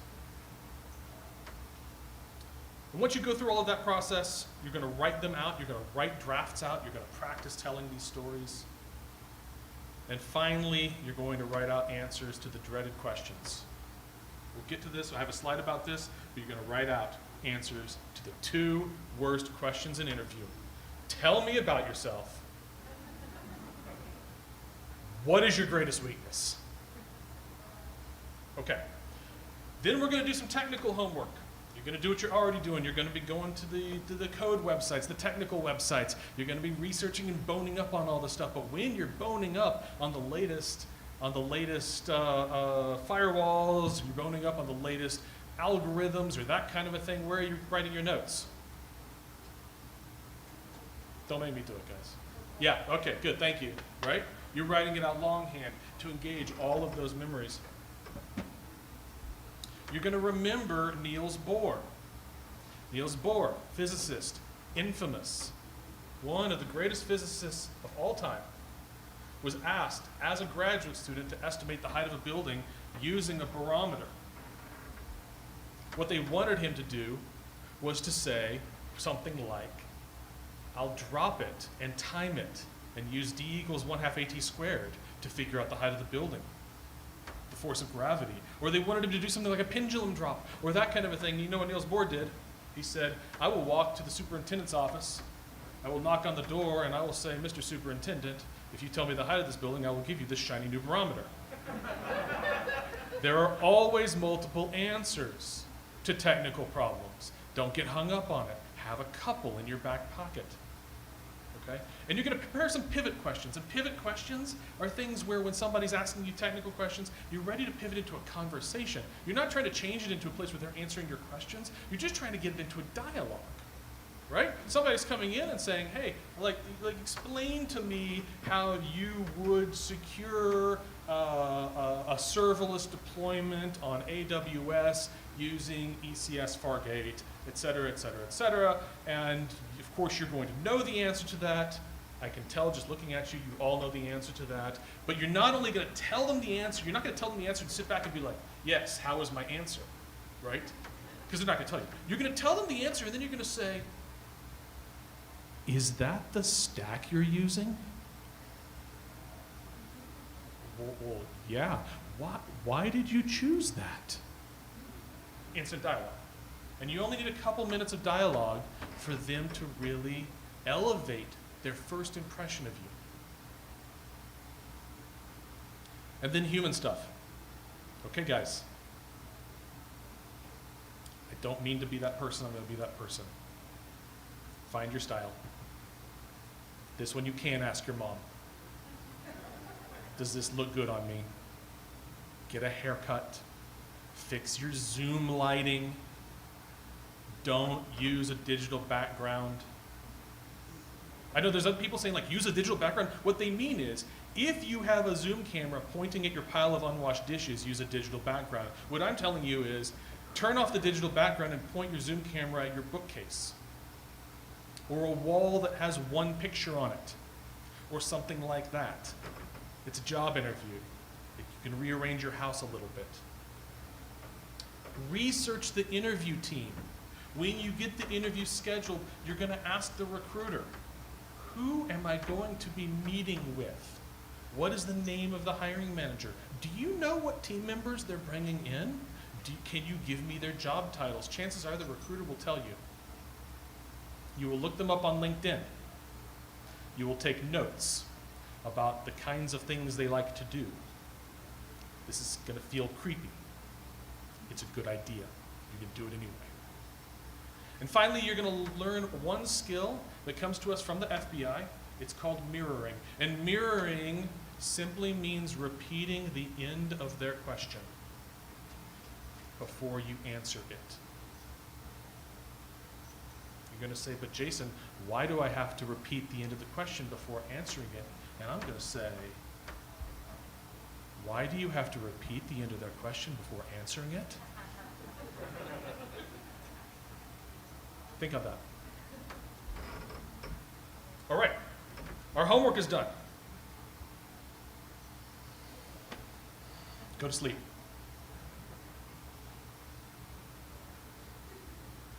And now the day has arrived.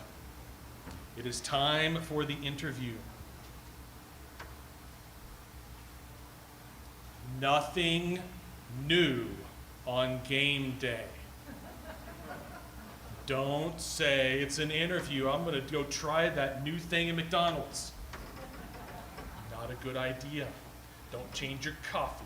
Don't change the route you drive. I mean, you change the route you drive because you're driving to a new place. But nothing new on game day, guys, and it should be nothing new on game day because you've done all the homework. So you're going to wake up. You're going to eat a normal breakfast. You're going to pack your bag. You know what you're going to put in your bag? You're going to put in a notepad. New notepad. Don't take the one with all your notes. That's not a good idea. New note bag. 2 pens. 2 copies of your resume. A bottle of water. Probably a protein bar in case you get stuck on the highway. I spent a lot of time in Los Angeles. That happens. You're going to show up. You're going to plan your route to the interview site such that you will arrive at least 10 minutes early. And some of you will say, I cannot believe you. You are saying that. The rest of your talk is junk because you're asking me to show up early. Because you're the kind of person who shows up on time or late everywhere. And I'm saying, get over it. Because in this instance, you need to show up early. Because you need to know all the names in your head. You're going to turn your phone off. You're going to put it in your car. You're going to lock it. You're going to walk away from that prized possession, the thing that tethers you to the cloud. You will not have your phone. And you will now be operating purely from memory. But you're ready for this. You've been practicing. You're going to walk in. You're going to say the following magic sentence. Hi, I'm Jason Fredrickson, and I'm here for an 11 a.m. interview with Maria Cardo. Use your own names, please. Unless it's a really good job. In which case, yeah. Okay? You're going to know the names. You're going to take note of the receptionist's name. The moment the receptionist turns away, you're going to be like, right? Because you need to know that name for the end.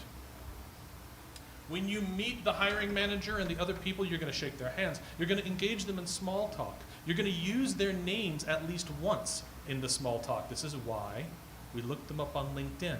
Because not only are we going to use their names, we're going to know something about them.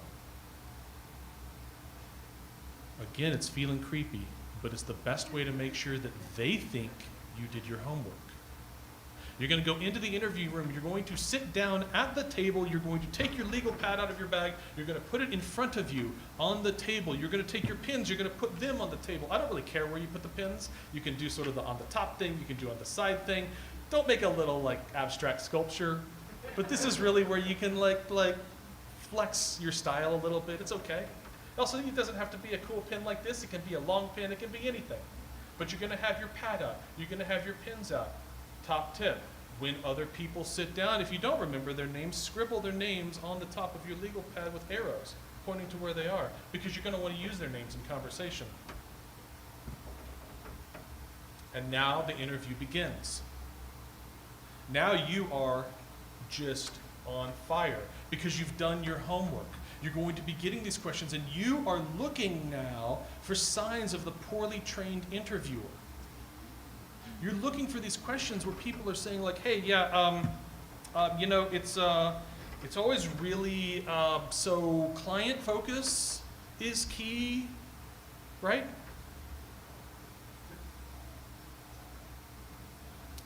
So client focus is key. And what I think you're asking is, have I ever had a situation where I had to exhibit real levels of client focus despite opposition? Is that what you're asking? They're going to be so grateful to you. Who saw the mirror there? Raise your hand. Did you see the mirror? Okay. It works, guys. But before you answer it, when they say yes, you know what you're going to do? You're going to write the question down. Then you're going to answer the question. You're going to tell the story. You're going to go into details when they ask follow-up questions. You're going to pivot a couple of times over the space of the interview. We talked about pivots a few minutes ago. And this is going to start feeling good. It's going to start feeling really good for you. You know why? Because it is really good for you. It feels really good because you are showing off. You're showing off what you actually are inside. The skills that you have built over months and years and decades of professional experience are now shining through. And the interviewer is seeing them. You're taking away the fuzziness of their interview technique. You're taking away their ability to misinterpret a bad answer to a bad question. And you're giving them stories. Stories are the oldest building blocks of human communication. You may have heard of someone named Homer. The other Homer. The word prehistory means literally the history that came to us before we wrote things down. How did history get transmitted before we wrote things down? Stories. You're telling stories which are engaging a part of their brain those poor interviewers didn't know they had. And finally, you're going to get to the end of the interview, and someone's going to say, "Thanks for coming in. This has been really great. Loved your stories, loved the experience. Everything's fantastic. Hope you're excited. Do you have any questions for us?" I hope you have some questions for them. I'll show you a couple. You will not pitch. You will not say, "What does the definition of success look like for you, Mr. Hiring Manager or Ms. Hiring Manager?" And the hiring manager will say, "Well, the definition of success looks for me like having our ECS Fargate jobs just like running like clockwork." And you do not turn around and say, "I'm really good at ECS Fargate." You don't do that. Instead, you go, "That's awesome. I feel very confident about that. Thank you very much." You're going to exit quickly and gracefully. A couple of notes. You're going to say goodbye to the receptionist on the way out. You're going to use their name because you have it written down. You're not going to ask to use the restroom in the office. If there is a restroom on the ground floor of the building, you will prefer that one. You will go back to your car. You'll think, "I should turn my phone on now." Don't. Leave the premises, drive away from the building, and then you turn on your phone. Maybe you pull over. You pull over into a 7-Eleven. You pull over into a parking lot. You pull it over, and you turn on your phone, and that's when you send the triumphant text message, the selfie, what have you. But you don't do it from their parking lot. Because why would you mess up a good thing at the last moment? You can get home. You're going to write an email to the recruiter. You're going to write an email to the hiring manager. You're going to say, "Thank you very much. If there was one question the hiring manager had that you bombed, this is your one opportunity to write a one short paragraph update clarifying your answer. You should not need to because you should not have bombed any question, but you never know, they might have gotten you on a wild card." And to the recruiter, you will say in your email, "Excited to follow up. Can I propose 11 a.m. on Tuesday for a phone call?"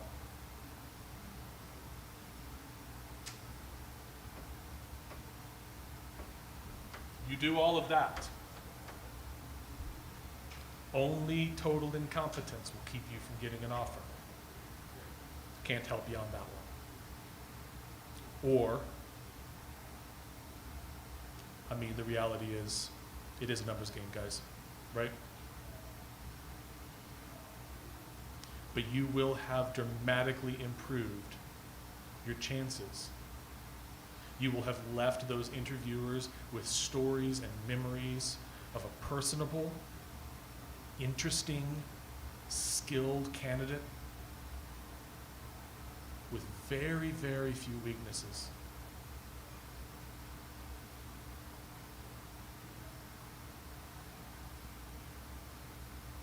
So we got about 10 minutes left. And so let's run through some resources for you. Some questions you might expect. I'm not going to read all of these. There are a ton of behavioral skills out there, guys. Analytical problem solving is one that's near and dear to my heart. I run a software development team. That is our bread and butter. Believe it or not, also bread and butter for us is spoken communications and coping, because software developers often disagree about how to build things, and you want those disagreements to be very cordial. But there's a lot of stuff here. There's being focused on task, being focused on client, being focused on customer support. There's being detail oriented. There's being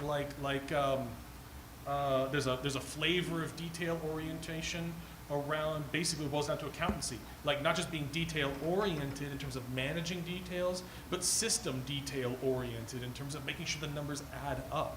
There's system reading, which is the ability to look at an organization, understand the guy who is up here in front of me, before me, talked a little bit. He's got a workshop at 2 o'clock apparently about reading organizations from the outside. I think I might go sit in on that because that sounds like a really fascinating topic. Okay. And these are some sample questions that you might see. And what you want to do is you want to internalize these questions enough, you want to be thinking about these questions enough that you learn to recognize, again, not only the question as it was meant to be asked, but the question that was actually asked by the person who just got the PowerPoint deck and skimmed it 15 minutes before the interview.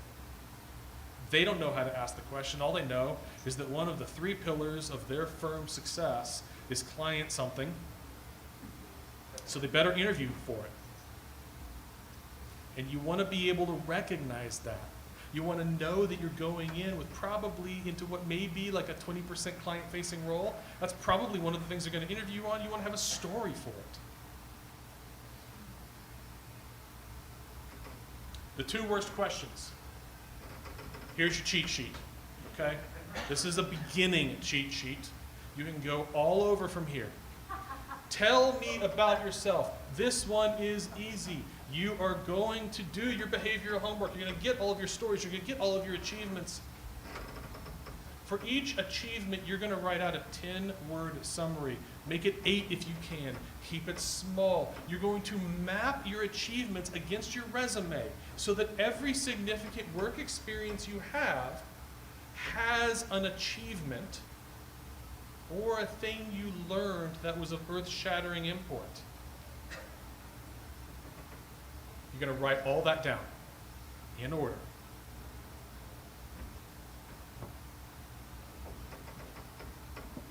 It's going to look like this. Yeah, tell you about myself. Okay, well, I started out, I have a degree in computational physics from Harvey-Mudd College. I was afraid of interviewing, so I started a company in the dot-com bubble. I actually started 3 companies in a row. I'm a serial entrepreneur. I then shut down 3 companies in a row, so you know where that went, and I moved over to Lieberman Software Corporation. Lieberman Software Corporation, I worked on mass management utilities and built an exception handling tool that reduced our bug rate in the field and our support load by 30%. From Lieberman Software, I jumped over to run software development teams for guidance software, specializing in computer forensics. At guidance software, we launched I was instrumental and led the team that launched the In-Case Analytics project. Super cool seeing your project on the marquee in Times Square. That's pretty awesome, right? Super cool about that, but that was our attempt to take the concepts behind anomaly analysis and connect it to computer digital forensics data. And from there, I jumped to DreamHost. I did a couple of years doing web hosting in the WordPress space, and finally wound up where I am now at Aon Cyber Solutions, where I run a software team and responsible for PsyQ, our award-winning brokerage e-submission platform. And now I'm sitting here in front of you today, hoping to talk about another role that's going to be just as exciting. How much better is that than the old way? And you've got it already. And then you're going to get to the end of the interview and they're going to ask you the other worst question. What is your greatest weakness? And this one, guys, you know what they're looking for? They're looking for somebody who's introspective enough to realize that you have a weakness, so you better not respond with something that's a strength. We all know what that answer looks like. My greatest weakness is I care too much. I don't know how to admit this, but I make too much money for the company. It's not a strength. It has to be a real weakness. It has to be something that you recognize and that you are trying to address. These are the things they want to see. And then it better not be any of the things they're interviewing for. So here's what you're going to do. You're going to go through your technical, remember we spent all this time on behavioral interviewing? You're going to make a list of technical strengths. And then you're going to find a weakness which is in between the technical strengths. It's going to be a technical weakness. I don't have a lot of experience with Rust web frameworks. That's a little niche. You want it to be a little bigger. You don't want to say, I don't know how to code. Not good. Somewhere in between, right? You say, I don't have a whole lot of experience with the Google Cloud. It's something I've really been interested in. I've only done work with one type of AWS serverless capabilities, but I've never really gotten any experience with Lambdas. And then you're gonna have a 2-minute story about a time that hurt you, when you really wished you had experience with AWS Lambdas. And then you're gonna have a couple of bullet points about what you're doing to fix it. And that's your answer to your greatest weakness.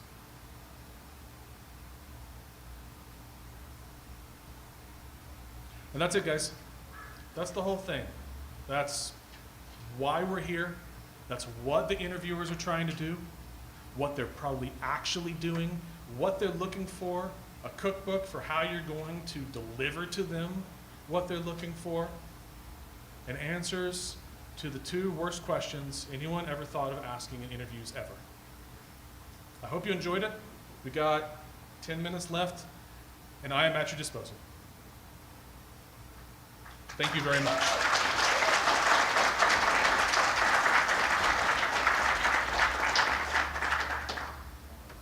Sir. So you mentioned there's a power dynamic, like a difference, right, in the interviewing process. Usually the company's in a higher position, right? And like everything you've explained, it's how to be a good candidate, but you're still kind of coming from a defensive, like, I'm justifying my value, like, please pick me kind of thing, right?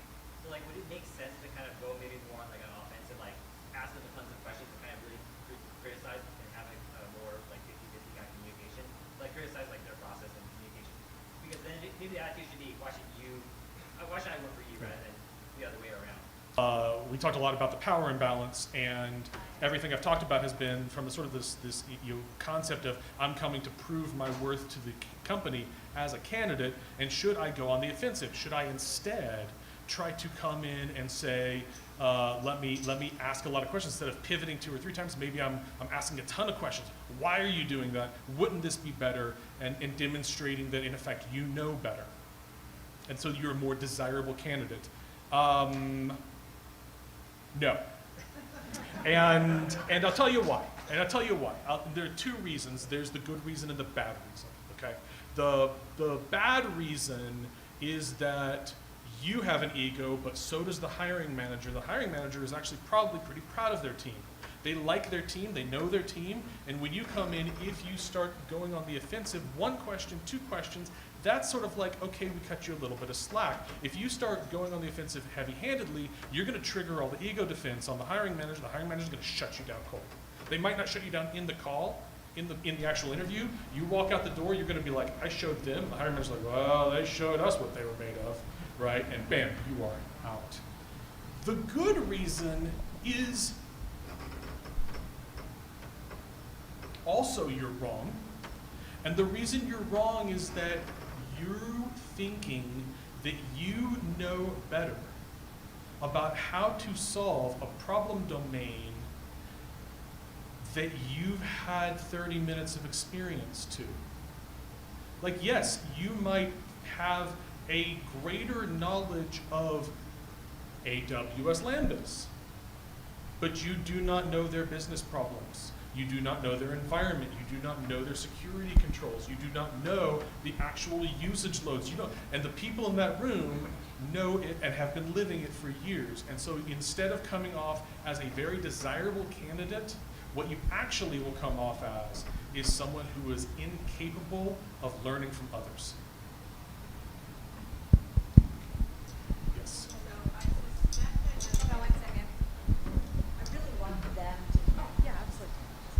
So I suspect I know the answer to this, but I want to follow up that question. From your expertise, is it better to come in and be seen as maybe not the rock star candidate, but as somebody who will be accepted and welcomed into the team environment easier than to be the rock star candidate that the hiring manager may question and say, you know what, this one's super talented, but I just don't know if this person's a fit for my team?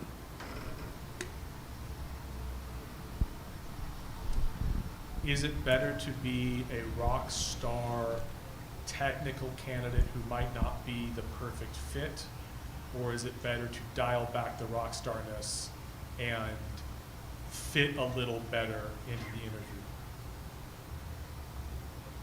Like a lawyer, I will tell you the answer is that it depends. But I would say the majority of the time you will be better served dialing back the rock starness a little bit to achieve a better fit.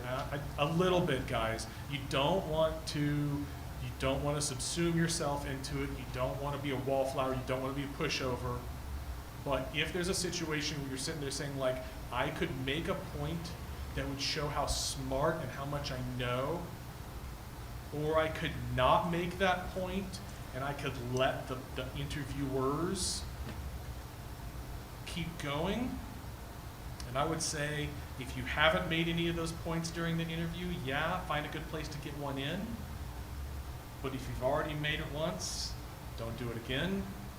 If you have the opportunity to trade 5% of your technical rep with that firm for like 20% on the team dynamic, that is always a good trade. One more question. I saw this gentleman back here with the hand up. So it took me 20 years of long, painful experience to learn, which you just stated today, and many botched interviews. So I'm a GS-15 with the government, and I am now a hiring manager. I have actually elevated to my level of incompetence. And all this is correct. And I will also offer that technical skills can be taught. You got to be hungry and curious. That can't be taught. And that's what I look for. And I've come in interviews thinking I was really hot stuff, and I was not selected. It's to come in confident but not cocky, and that is the fine balance. So kudos to you, sir. This was absolutely brilliant, Maria. He's a rock star to your team for sure. So thank you very much. Well, thank you guys. Thank you guys for the opportunity to talk to you today. You've been a great audience. Thank you to my company for letting me do this and for my teammates for showing up. Thank you all. And I will be out there. If you got questions, let me know. Happy to help. Thank you, everyone. Come back at 1 o'clock. The one and only Ricky Burke is going to deliver some amazing content, and we have a great recruiter panel. Not all recruiters are evil, and we'll be here at 2 o'clock.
introduction and thank him in advance because he is doing this. And then 1 second later, he's sitting on our panel, which you should not miss. And because I've heard a lot of talk today about recruiters and how evil they are, so it'd be great for you to just talk to a bunch of recruiters or hear from a bunch of recruiters so you can get some different perspectives on things. And then he's going to do his third session. We are going to do, for the first time ever this year, roundtable discussions. We're going to have 3 of them going on at once at 3 p.m.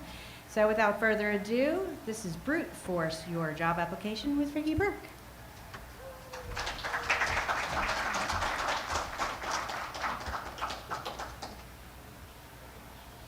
know, right? I was trying to be like Kathleen with amazing shoes, but They're very cool. risking my life. Okay. Everyone hear me okay? Yeah. Cool. Well, thank you for being here during, I think, lunchtime. So really appreciate that. So really hope you get some value out of this talk. So I'm Ricky Burke, and we're here to talk about brute force your job application. So just to sort of kick things off, I'm from Australia, or at least the last 10 years living in Australia. Yesterday I was outside doing my presentation document, and someone saw a B-Sides t-shirt that I was wearing and said, "Oh, which B-Sides is that from?" And I said, "B-Sides Brisbane." And then they looked at me like I said Mars.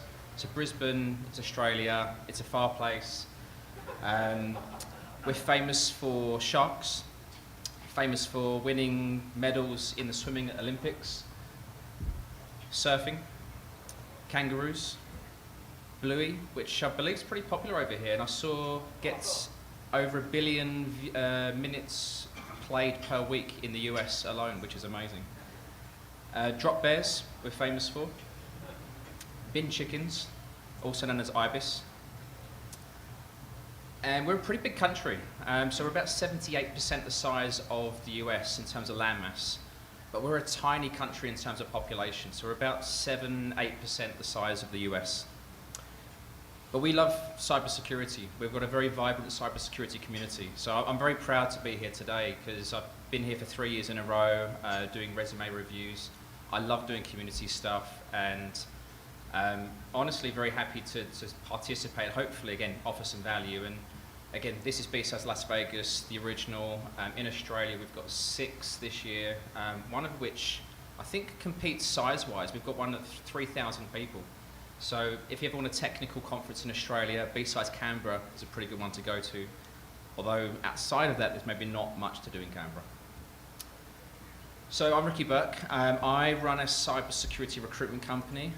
Yes, as Kirsten said, recruiters can be evil. I try not to be one of those. So I've been running a cybersecurity recruitment business for over 7 years. Recently soft launched a cybersecurity careers platform to try and help people get into this space, because quite frankly a lot of people need help. And I love to do the community stuff, so I'm very lucky and fortunate to run career villages back in Australia, so BSides Canberra, Melbourne, and a bunch of other things. This year I'm speaking here, I'm speaking at Black Hat tomorrow, and as a recruiter I can't help every person find a job directly, but we can help in other ways.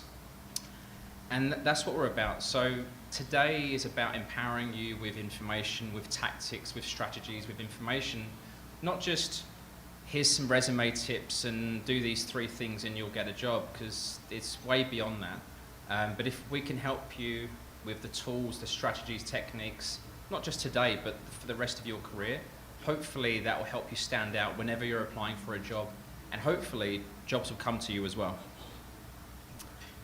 So, talking of jobs, because it's a pretty important topic, job hunting. Can we raise a hand if job hunting sucks? Okay, I think nearly everyone, so we're on the same page.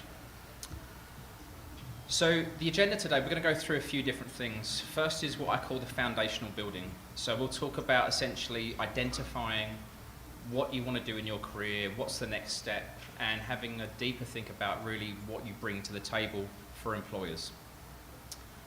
Building a brand. I hate that term. If anybody has a better term, please let me know, because it sucks.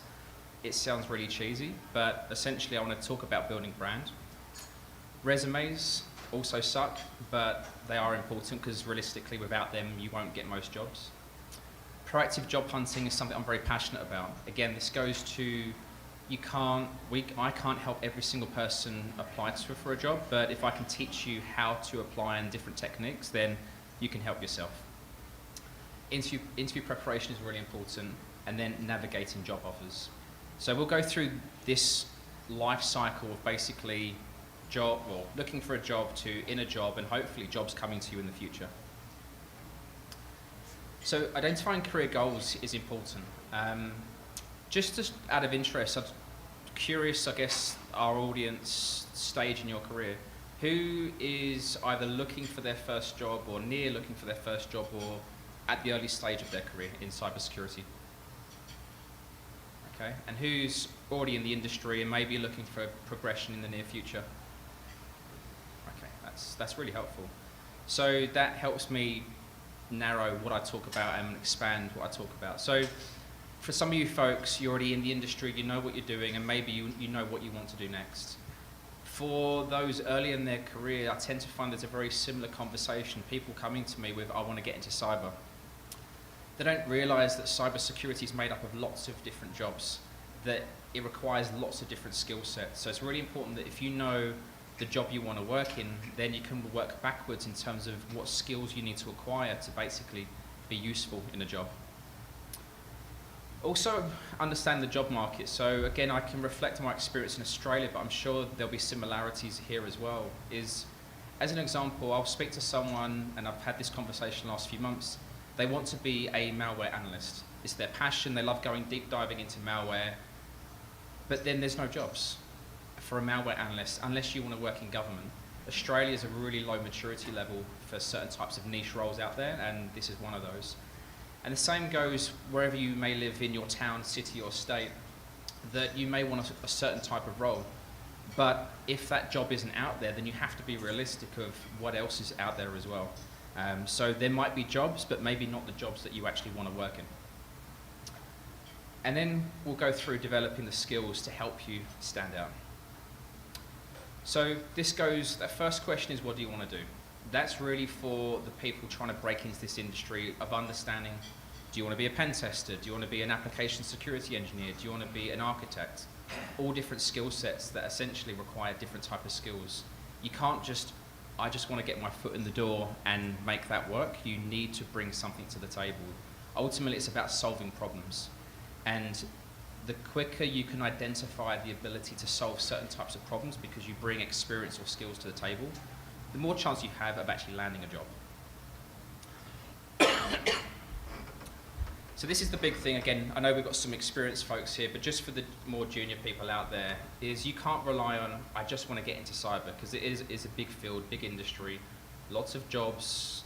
We don't help ourselves with job titles either. Because you can work in a consultancy, in professional services, as a security consultant. But there'll be people that are pen testers and GRC consultants. They could be further from the truth, or further from each other, but they're working in different jobs, but same job title. And security engineer as well. You need to look at a job title that says security engineer, but really understand what are they trying to achieve here, because is it a cloud security engineer role? Is it application security? Is it network security? In some of the tech companies, some of the red teamers or pen testers have security engineer as their title as well. So we're really bad in this industry with job titles. So I think really important is to understand the underlying context of that. Now, question, and I appreciate Kirsten's going to be a runner here. It might sound really simple and basic, but why do companies hire people in the first place? If anyone has an answer, please raise your hand if you're not shy. Yeah, like you said earlier, to solve a problem. I gave it away, didn't I? Spot on. It's to solve a problem. And we get caught up, I think, when applying for jobs of, we'll cover resumes later on because most people's resumes are garbage. But essentially, companies don't, if we just focus on cybersecurity, they're not spending millions of dollars in cyber because they want to. Like no business spends money because they want to. They spend it because they either have to or there's rules and regulations in place. And essentially it's to solve certain types of problems. And if you understand the underlying context of the problem you're trying to solve, because even if we look at, say, an application security engineer, the role isn't just to do certain types of activities in terms of securing the SDLC pipelines and threat modeling and things like that. But if you take a step back and understand, well, what are we trying to achieve here? It's about essentially helping developers do secure code. And there's lots of different activities then to work towards that, but there's different skill sets that you need. And this is the issue with cyber. People look at it, I know it's more mature now, but it's still a niche industry. I know for us folk here, and there's thousands here, and there's going to be even more at DEF CON and Black Hat. It's still a niche industry by other standards. But then within that, there's so many niches in this space that ultimately it's about what you bring to the table, what problems can you solve. And then during this application process when you're applying for jobs, it's your ability to communicate how can you solve certain types of problems. So this is the issue for a lot of people, is you'll be one side, the job is the other side, and often there is a skills, knowledge, or experience gap. The sooner you can identify to an employer or potential employer what you bring to the table, so what skills, what knowledge, what experience, what problems you can solve, you stand out so easy. And when we talk about solving problems, for me, it's understanding business context and coming to the table with, again, understanding the underlying foundations of why the role exists, and then demonstrating to them what outcomes you can do. And when you can convert that into metrics, numbers, outcomes, you show that you're thinking on a very different wavelength to a lot of other people out there. So where possible is you try and convert things into metrics, into numbers, into percentages, saving money, saving time, the two biggest assets out there. But also it helps you identify, so you might be here today, the job that you want is over here. Do you know what the skills gap is? So as an example, let's pretend you could be someone who's early in your career or you're looking to go from one level to another. So it doesn't really matter whether you're looking for your first job in cyber or whether you're a CISO looking for the next executive leadership role. There might be a gap there. And your job is to understand what is that gap and what do you need to do to bridge that gap. So if I simplify things a bit more, let's pretend I'm an application security engineer and I want to be the engineering manager now. That's my next step. You don't have the experience yet, so that's your gap. But what can you bring to the table that helps validate that you can do that? So if you don't know that, the easiest thing you can do is then having a network, having relationships, having people out there that you can talk to. So LinkedIn is a very powerful thing to use. And I think people, admittedly, LinkedIn is just a glorified recruitment platform. And then it masquerades as social business networking, but it is just a recruitment platform. But you can network with people out there. So if you basically reach out to a whole bunch of people that work in the job that you want to work in, connect with them, start asking them questions. There are so many amazing people in this industry that will help you. So if you reach out to 20 people, maybe not every single one of them, but the vast majority of them will respond to you and will offer you help, because essentially people love helping each other in this space. So if you're asking someone, what skills do you use? How did you get in that position? You'll find common themes in terms of the skill sets, the experiences, what that person did, and now you know what you need to work towards to bridge that gap and make your job a lot easier landing that next job. Again, I hate this word, brand. Does anyone have a better phrase? No? Profile. I did have profile on there, but I deleted it. Pardon? I like that. Okay, I might use that next time, thank you. So this is what I think of when I think about brand. It's like TikTok influencers and just shit, to be honest with you. This is how I feel inside every time I hear the word brand. So I will start using reputation. So building a reputation, I love it. Why? Okay, so here's an example. I got a really nice intro, so thank you for that earlier. I'm here from Australia. Why the hell is someone from Australia traveling 30 hours door to door to come and speak to folks in the US? I'm pretty lucky that I've managed to build a reputation. That sounds wanky. So on LinkedIn, I'm pretty active. I've got 40,000 followers, which is okay. There's plenty more people out there with bigger following than me. But ultimately, I think I do pretty well on LinkedIn. I'm very lucky where I've built a business that essentially, we generate 7-figure revenues every year, and we're not a traditional recruitment company. We're not doing the usual sales crap that a lot of recruiters do. We're not doing those same tactics. A lot of things come to us because of reputation. So in terms of the things we give back to the industry, in terms of the help that we give people, in terms of just consistently delivering, those things matter. And again, just reflecting back on the original slide here, is all of this stuff is because 7-8 years ago, if I'm honest with you, I never intended to build a brand or reputation. I just wanted to get involved in the industry because it seemed fun. And I'm very lucky that I got to speak at something, then got to speak at another thing, and things keep growing. Now I'm running career villages at conferences and doing different stuff. So these things do take time. And I wouldn't be here today if it wasn't for all the stuff that I've done for 7+ years in the industry. But ultimately, it's about building trust, building awareness. There's a lot of charlatans out there, and there'll be people out there that essentially do things for the wrong reasons. I think what is good, the majority of the time, this community is really good at calling bullshit, and people that are very self-serving get found out. Not all the time, but they do get found out. But this is why I think building a reputation is helpful. Because if people trust you, if they have that awareness, first of all, jobs come to you.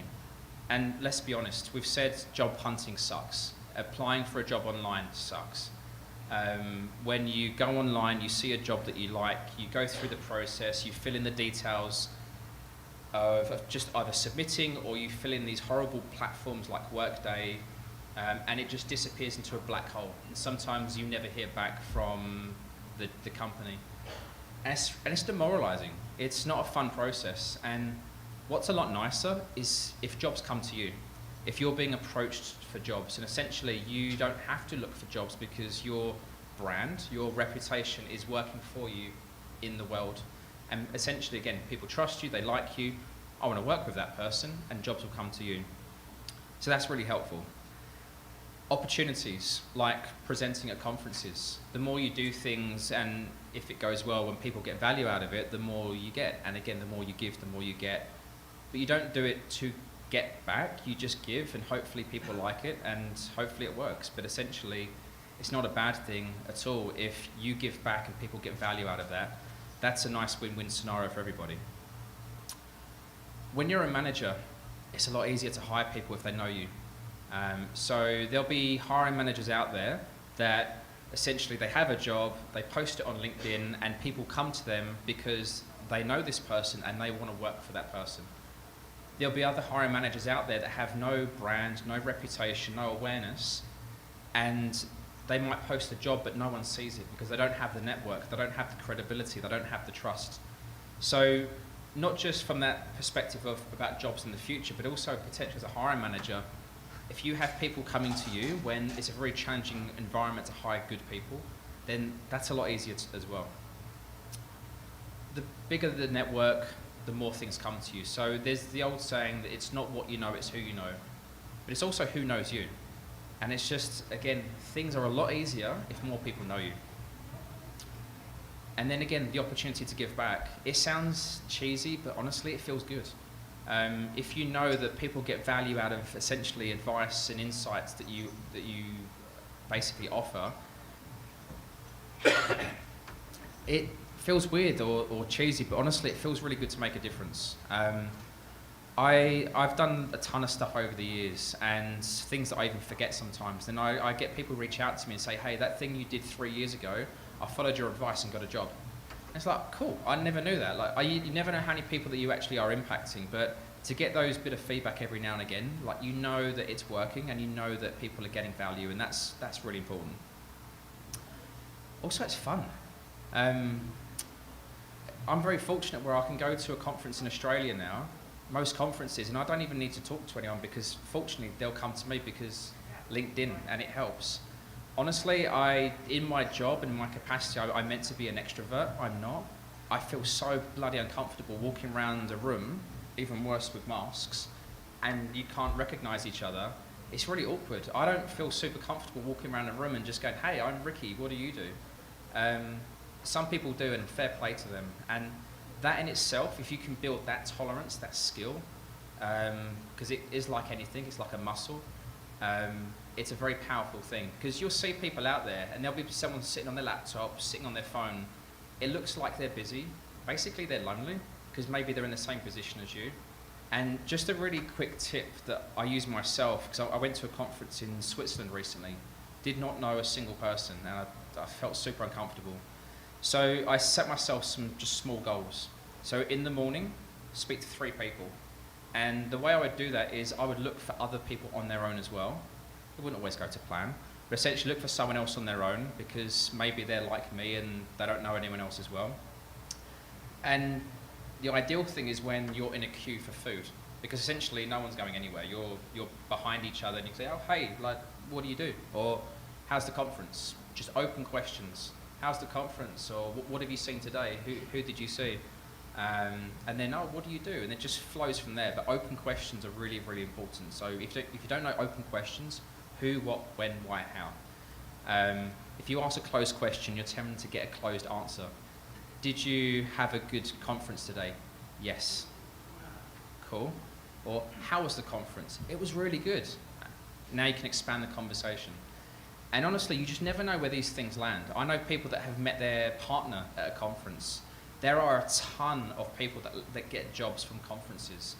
And maybe the goal isn't, I have to land a job. That's too much pressure. But it's just starting small. But if you can, again, set a small goal, a few questions, then you go, cool, I achieved that goal. Then in the afternoon, I'm going to try for 5 people. And then every person you speak to, say, hey, are you on LinkedIn? Yes, I am. Or are you on Twitter, or X? Oh, do you mind if I send you a connection? Yeah, no problem. If you do that every time you go to an event, a meetup, a conference, that compounded over a period of time really, really helps. Because this industry is such a small place. And you just never know where these things are going to take you. And you may bump into someone that may be able to refer you to a job in the future, or you just might meet some friends. Or you just may never speak to them again. But ultimately, the more people that know you, the easier life is. So, building a reputation. So, I'm going to be really honest. You know, I'm very lucky that I've got this thing on LinkedIn, but I never did it with any intentions, and I didn't follow these steps. It's now that I look at what I've done or what other people do, reflect on that and go, right, if I was going to start from zero, this is how I would do it today. So define your target audience. So I had a really good conversation with a CISO last week. We were talking about the same sort of thing. And his agenda or his target audience will look very different from someone who's maybe looking for their first job in cyber. Now, from his perspective, he's not looking right now, but he's thinking 6 months, 12 months, 24 months. He's thinking about his next role in the future. Ultimately, the more people he has at the level that essentially would hire him, the better it is for him. So for him, he needs more people like CTOs, CEOs, C-level people. He needs to be connected with those. Because if he connects with all these people, he then shares content that is valuable for these people, and they get insights and they like what he puts out there, then when they have a job at that level, who are they going to go to? If this person's front of mind because they keep posting good stuff, they go, I like this person, and they're sharing good info, I would like to work with them, he's going to get reached out to by potentially that company, as opposed to apply for a job. And trust me, leadership roles are really hard to attain as well. So even though these folks are at the top and they're CISOs and they're the top of the tree in terms of cybersecurity roles, it is so challenging for the C-level people either to get that first job or even to get the next job, because competition is so high. A huge percentage of the industry want those jobs. So again, it doesn't matter what level you are, but if jobs come to you, it's so much easier. But then you've got the content type. So you've got, well, some people like writing things. Some people like sharing photos. Some people like doing different things. Honestly, it doesn't really matter what. I think just work to whatever you're comfortable and then go from there. And it gets really tricky of like, well, what do I post? And we'll touch on that as well. But essentially work to a medium that you're comfortable. You don't have to do something you don't want to. Like, I do videos sometimes, but then I go through phases where I do not want to put myself through it. You know, sometimes in the flow, and I'll do a video one take, sometimes it takes me 20. And that's stressful in itself. But the interesting thing is the algorithms change all the time with LinkedIn and platforms like that, where, if I'm honest with you, I think written content with no pictures works really well at the moment. So at other times, you'll get recommendations of a picture and other stuff and whatever. But if you just speak to what's true to you, then you're more, I think, mindful that it will come through as more natural rather than just trying to force something as well. And then the consistency. I'll hold my hand up. I don't have a content calendar. I just make shit up and just do it on the fly. But I'm so in a rhythm that I tend to post. I looked at my stats recently and I've posted 365 posts in the last 12 months. So unintentionally, I posted a post a day, but sometimes it was 3 or 4 posts one day and then nothing for 4 or 5 days. But if the average person starting out was at 0 and you want to get somewhere, 2-3 posts a week would be really good. And then you think, well, how the hell do I do that many posts? What do I post about? Well, we can talk about that as well. But if you, for example, set time aside where it's just to take some pressure off, an hour a week, and you think, well, I'm going to do a few posts this week and then spend some time figuring out what those posts may be. You can schedule posts on LinkedIn as well. So you can then go, right, for this hour, I'm just going to work out what I'm going to do for the week, schedule the posts, and then you don't have to worry about anything. So just set and forget, and then you're good. And then the engagement is really important as well. So it's not just about posting, it's about connecting, it's about commenting on other people's posts. If you see something, and don't just comment for the sake of it because you'll just sound like an idiot, but if you actually see something where, oh, that's really interesting, and just comment, oh, really, good post or good research, or offer insights or offer more, content. Apparently, and this is a thing I picked up recently, if you comment over, I think it's 12 words on a comment, then you're more likely to get more interactions, and that's an algorithm thing on LinkedIn. So again, being mindful of playing the game as well of LinkedIn. So the rules change, but if you get an idea of how they work, that's pretty helpful as well. And then collaboration. So if you see people that like things that you like and share ideas, you can do podcasts, you can do posts. Kirsten tagged me into a photo earlier. Collaboration. I will take that, I will then take that to LinkedIn, I will then do likewise, and then we're helping each other unintentionally, but that's what happens. So your network grows through other people as well. You of course have to be mindful that you don't want to do that with the wrong people, so do your research. But essentially you can help each other build your brand, and again it sucks saying that, but it helps. But also going back to that first thing of connections. Basically be very intentional about the community or the type of people you'll be connecting with. So it could be just people, let's pretend I'm a pen tester and I just want to connect with other pen testers because why not? I can learn from other people, I can connect with other people, we can share ideas. That's really cool. If your intention is I want to land a job, well, you probably need to know more people at the next level or level higher that hire for the role that you do. So send connection requests. What works really well, and apparently you get a higher hit rate if you send no message, but if I talk about my experience, I've got thousands of connection requests. Most of them have no message. But if someone wants to send a message to me and say, hey, Ricky, I enjoyed your presentation at BSides Las Vegas, or I saw you over there, or I enjoyed this thing, it'd be great to connect. I'm so much more likely to connect with someone because there are people out there that won't connect with someone they've never met before. But if you offer to say, hey, I read your book, I saw your news article, or I read some research that you did 3 years ago, like that's personal. The more personal you make it, the more likely you'll be in terms of getting those connections, which helps. And this is really, really important. is try not to make it about you. A good example is, let's use recruiters. If you look at most recruiters on LinkedIn or Twitter, Twitter's the worst when you see it. It's when they just post jobs. That's it. Like, there's no advice, there's no insights, there's nothing. All it is just posting jobs. All they're looking for is people to respond. Basically, they're just asking rather than giving. So if you can share insights, if you can share advice, if you can share opinions, people get to know you, the human, behind the job title. And that's really, really important. And people may think, well, I'm 16 years old. Sorry to point you out, you still 16? I won't say your name, just in case you don't like public stuff. 16-year-old at B-Sides Barcelona a few months ago. And like, one, it's unusual to meet teenagers, no offense, at a conference. And then to him talk about the research that he was doing, I was like, shit, this kid, I'm sorry, but technically you still are. It's impressive, genuinely impressive.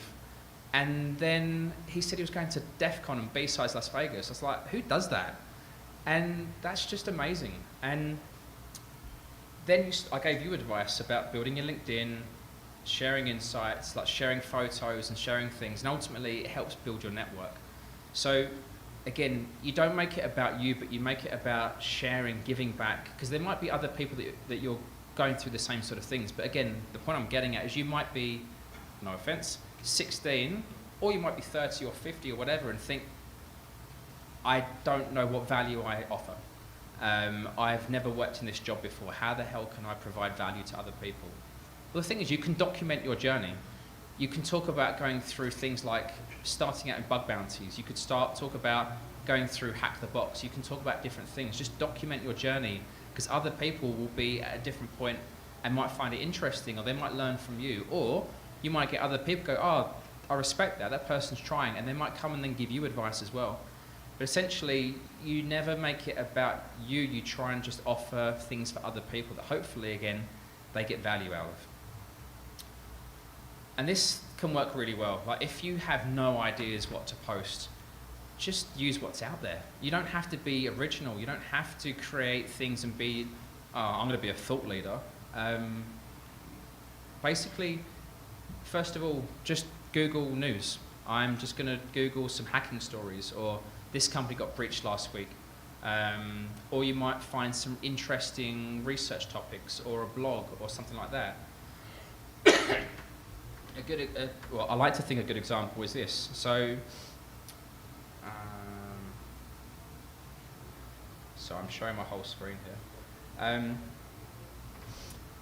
So if I'm honest with you, this is what I did many years ago, because I'll be honest, I felt very intimidated. I went to my first security meetup as a recruiter. I went to a really technical meetup with just a bunch of hackers. And I was thinking to myself, what the hell am I doing here? Like, everyone else is like elite hacker, and then there's me. I don't know shit. But what's really weird is people can be really nice. I went and spoke to the organizer. 3 years later, I'm going to his wedding. Like, this industry's weird, in a good way. But then in terms of posting content, again, I just went looking for interesting things that I thought, oh, that's cool. And what's really cool is I know a friend of mine did a red team engagement using a tool that I found on Reddit. So I posted something on LinkedIn because I just went looking for they've changed this from a few years ago, but essentially I just went looking for something interesting. I would look for the amount of comments or ups or whatever they phrase it, just to validate, is it actually interesting for other people? I check the comments out, because in case someone's calling bullshit on something, I don't want to then post something that then people will then say is bullshit for me.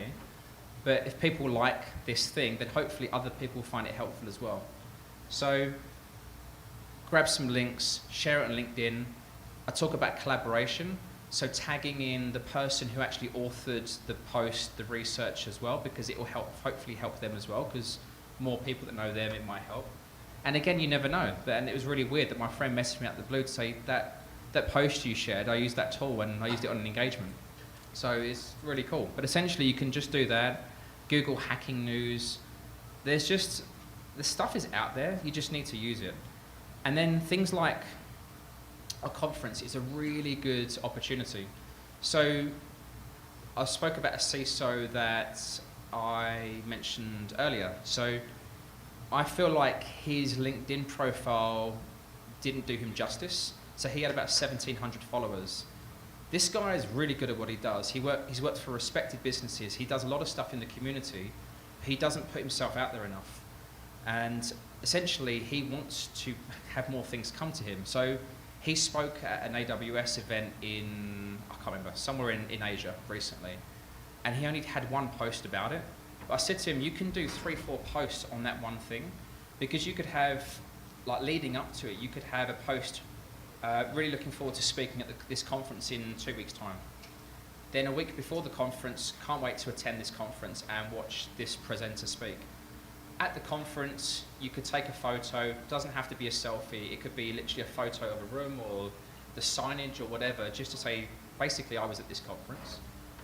And then another post after of basically sharing insights of what you learned from the conference as well. So just that one event, you could do 3-4 posts. And if you go to a few conferences a year, then that's suddenly a number of your posts without even thinking about it. And blogs as well. Some people I find don't do themselves justice. They'll have research blogs, they're doing really interesting stuff, but not enough people see it. So it's one thing for you to create your blog, have it out there, and your research blog could literally be your journey of doing Hack the Box or Pen Tester Lab, or it could be whatever it may be.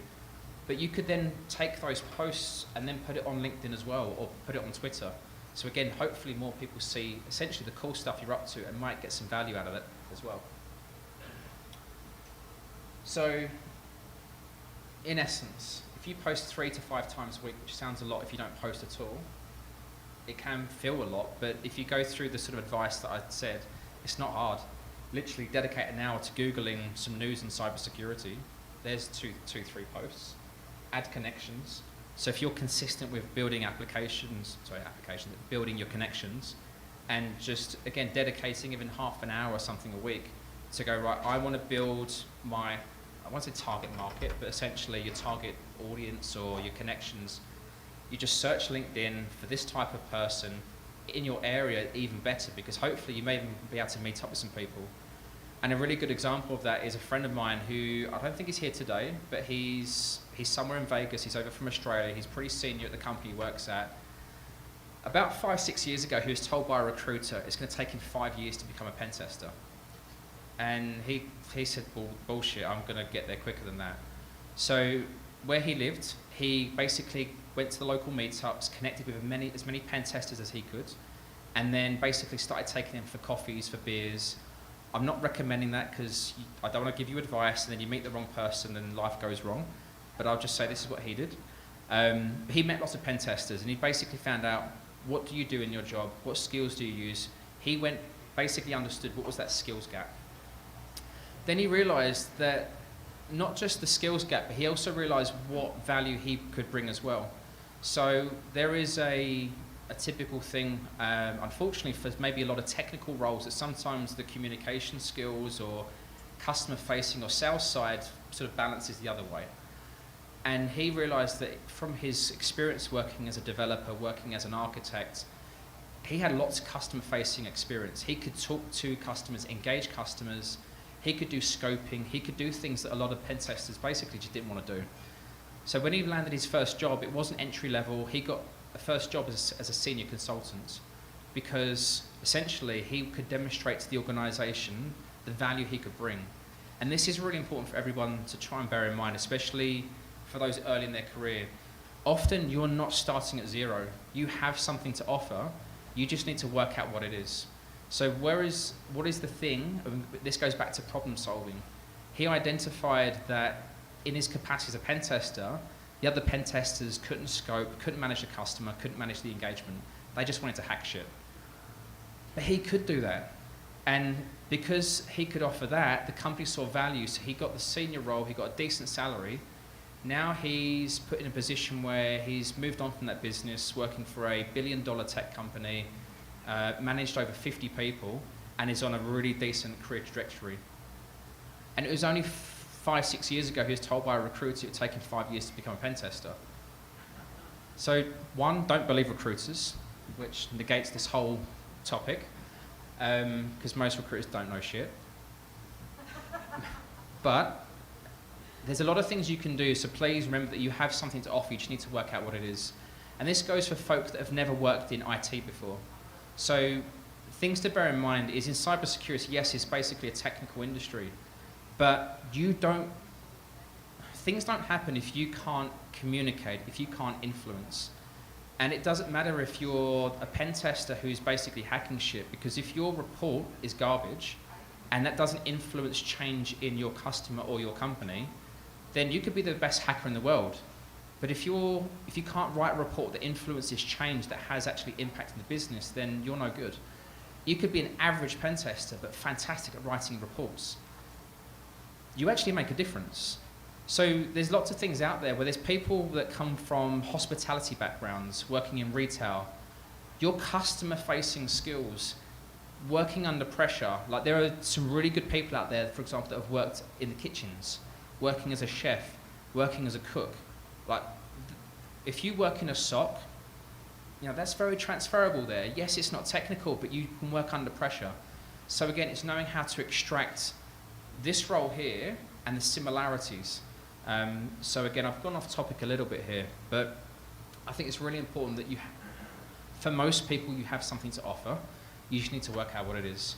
But essentially, you need to build up those connections in the first place to understand what is the skills gap, what is the experience gap, but also what you can bring to the table as well. And then repeat. So I'm just going to show you an example. I'm desperate to try and get that to 41337. So if anyone wants to follow me, you're very welcome to. So just like resumes, this is an opinion. So what I say is not fact, it's just my opinion that works for me and works for some other people too. First of all, is LinkedIn recommend that you complete these, I think 7 steps or 9 steps, whatever it is, for an all-star profile.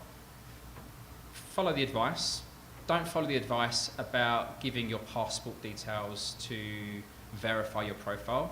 Like, no, I'm not giving that company that information, but essentially just fill in the gaps for the other stuff. So here I've got a headline, they call it. So when someone searches something on LinkedIn,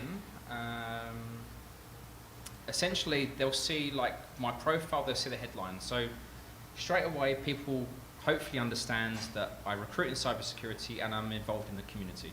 Like I'm happy people knowing that, and if they're interested, they'll look at my profile. Then you've got the about section.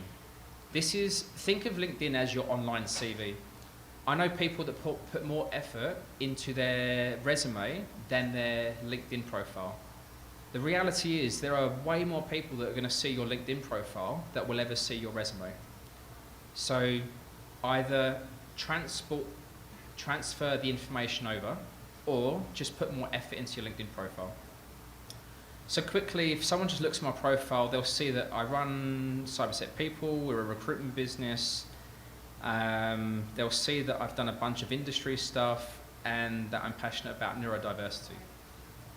Those are the key highlights. So if they like it, they'll continue. Then you've got your posts.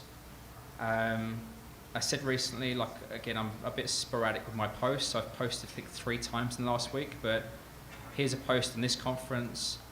I like to mix it up. I love memes and just creating them. Sometimes they work, sometimes they don't, but I just try and add a bit of humour. No offence to students out there, I'm sorry.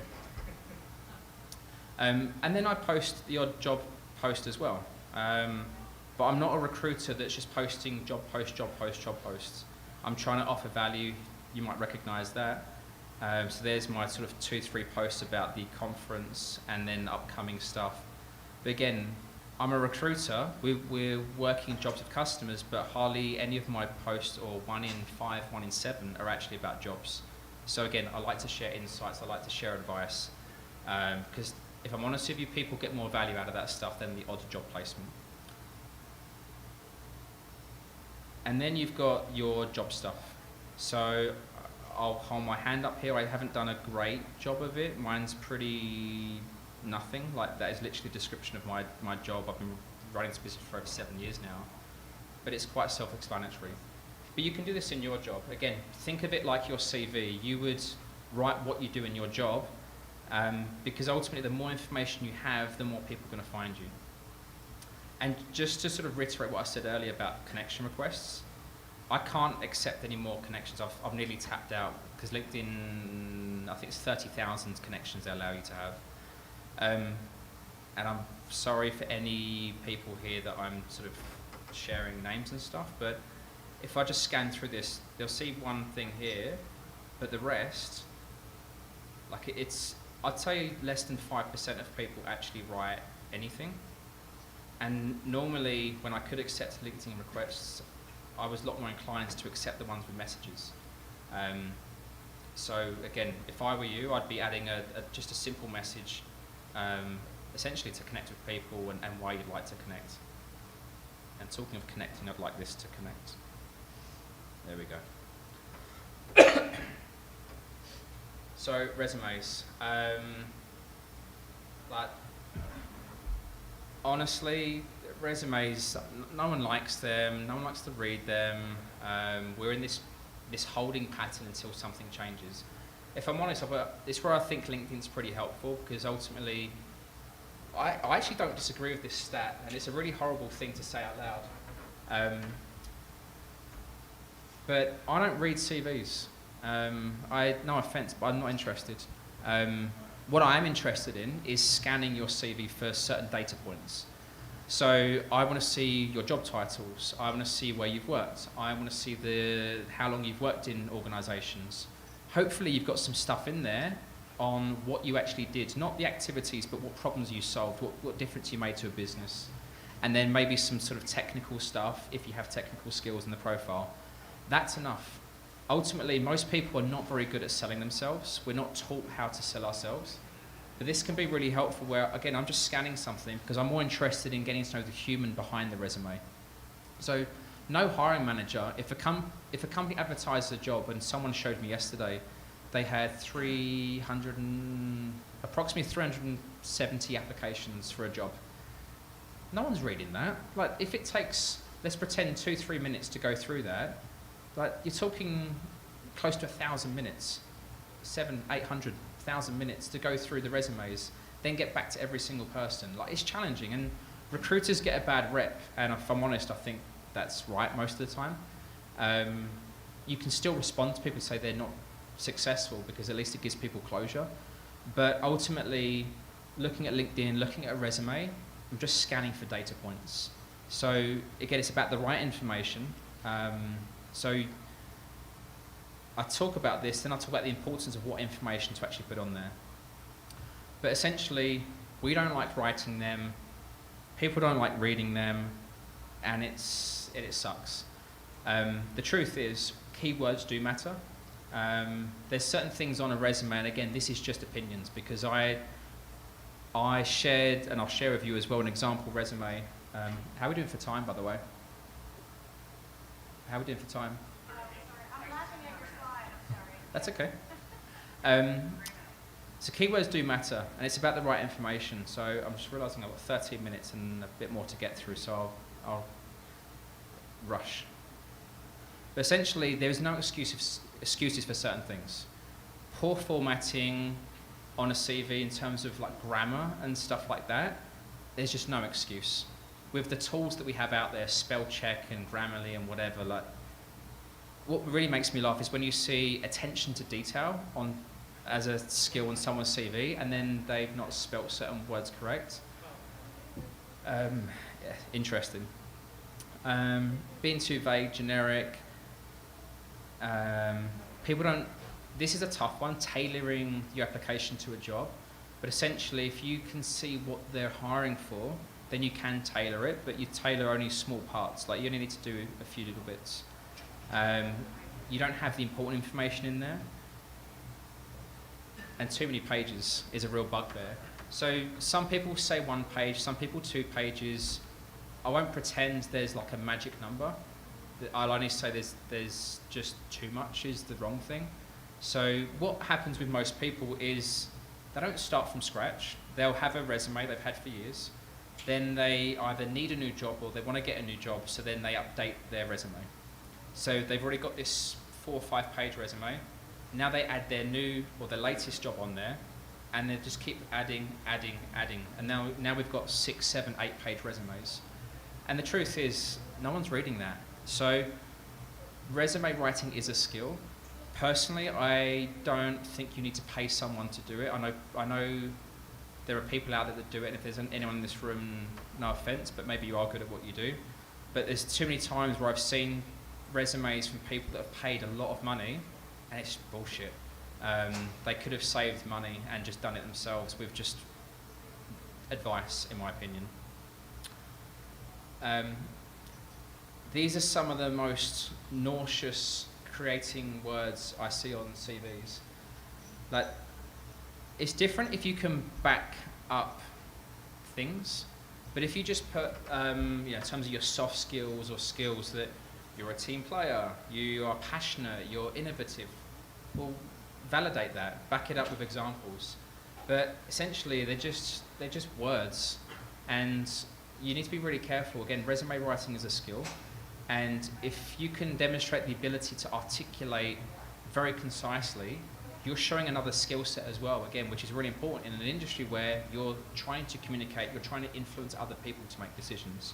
So, if possible, I'd say take some of this stuff off, because it's just words. It means nothing, in my opinion. So the most important things you can do is outcomes. So a lot of people, their resume will look like they've just copied and pasted a job description of just list of responsibilities. The reality is jobs in different businesses look the same. If you're a level 2 SOC analyst in one company, chances are level 2 SOC analyst, bar a couple of things, is very similar. Same as pen tester over here, pen tester over here. But if you talk about the actual outcomes you delivered, the difference that you made, it's a weird analogy, but if you imagine you have a twin, you both go through the same education, you then go and work at different places, but you're both working the same job. You will have different experiences depending on where you work. And it's the difference that you personally made, the impact that you made, and when you can convert that into metrics, again, you're showing yourself up here compared to most people. So I'll see on a CV for someone who was working in the SOC, managed to respond to security incidents. Well, yeah, no shit, that's the job. But what did you actually do?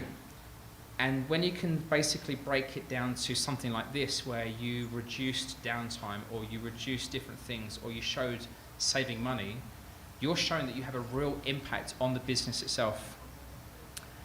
This is what most pen testers' resumes look like, is it will say pen tester, company, the time they work there, and they'll just list web apps, mobile apps, and code review, or something like that. And again, no shit, that's the job. You hacked stuff, well done. But what did you actually do? What difference did you make for your customer or other organizations? And again, if you can show saving time, saving money, reducing things, again, you're showing real impact to the organization itself. A takeaway really about resumes, if going through all of that, for me, trying to condense it down, if you can demonstrate these things, then you're doing a better job than most people, in my opinion. You focus on if your resume is 3-4 pages, it doesn't matter, it's fine. But if you can just, again, demonstrate outcomes, achievements, making a difference that you made, that's it. You're honestly above 95% of most people, because most people don't do that. Here's an example CV. Some people might not like this, and that's perfectly okay. But in this scenario, I'm a level 2 SOC analyst, and I want to step into more of a level 3 type role. I'll try and zoom in. So, a bit like LinkedIn, I've got my sort of headline, where I'm doing, basically that's the role. Different scenario here, but I'm putting I'm an Australian citizen. What that does do, that basically says to a potential employer, you don't have to worry about working rights. I can work here.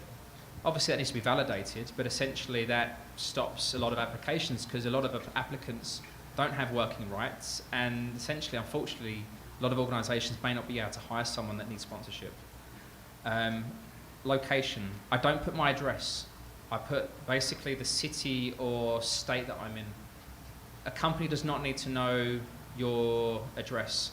If you think about your resume, chances are at some point it's going to get leaked somewhere. So think about what information you want leaked from your resume. Real scary thing is, I've had resumes from people from overseas, and they've had their passport details, they've had their parents' passport details. I don't know what the thinking behind that is, but that person apparently works in security.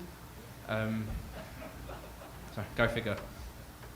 I'm very conscious of time, so I'll try and get through this without overdoing it. But essentially, I've got my profile here. I talk about who I am, what I do, and what I'm looking to do next.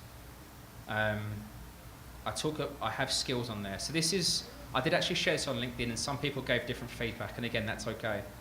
But I'm thinking about my perspective as a recruiter. I'm searching for keywords. I'm searching for certain data points. And if I see certain information in terms of the key skills, certain technologies, I'm interested. For example, if I see a level 2 SOC analyst with good Python skills and instant response, I want to talk to that person. It's as simple as that. Again, some companies will hire very sort of hire people because of their certain vendor skills. The reality is, and I forget the recent headlines, but a lot of companies will look for people with CrowdStrike skills because they're already using it in their environment, and they may not need to then train that person up. So that can be helpful. In this job here, I'm not listing my responsibilities, because ultimately I'm expecting this job to be reviewed by someone who knows what they're doing. It's not always the case, but I'm hoping they know what they're doing. They know what a level 2 SOC analyst does, so I've just got a high overview there. But then I'm talking about the key achievements, where I've made a difference. Same again, I'm not listing all the stuff that I do in my job, because ultimately that's just the job itself, that's just the activities. But again, where I'm making a difference. I like to put this on here. What was interesting is some people didn't think this makes sense in terms of conferences and meetups. Personally, if I see someone's resume and they're going to BSides Las Vegas, they've gone to DEF CON, I'm thinking, well, okay, well, you're my sort of people. Potentially you're investing your own time and your own money for yourself. That tells me you give a shit about your job, your career, and you're actually interested. There'll be certain conferences that happen that are more corporate, and I know this is during the week. I'm on Australian time zone, I forget what day it is. But there'll be some conferences that are on a Tuesday and Wednesday, and it's more formal, it's all suits, and it's basically people are there because they have to be there. A lot of community conferences tend to happen at weekends, and that's where essentially people demonstrate they're there because they want to be there. When people give up their own time and their own money, that tells you they care. And again, if you put it on a resume, certain people will resonate a lot with that. So that is that part. And the question is, are we going to get to finish this presentation in time? Well, here's the good news. Since you're the next presenter also, I was thinking we could 120 more seconds, and then if you have questions, this panel includes him, and you can ask him questions during the panel because it's going to be interactive. Does that work for everybody? All right. No choice, it works anyway. Okay, I'm going to try and do this quickly. This is one of the most important things, I think, in this presentation. Basically, live job hunting. Can someone give me a job title and a location? Anyone? Threat detection engineer, Texas. Okay, so let's pretend I want this job. I'm going to go on. I don't know the best job board in the US, but I know Indeed. Let's just go with Indeed. So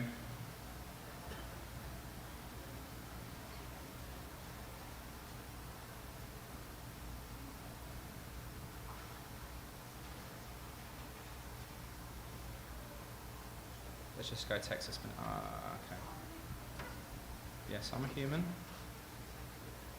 At least it's doing its thing. All right. So let's just pretend this role here, this first one. So, threat detection engineer, Macquarie Group in Houston. So I'm going to take the company name.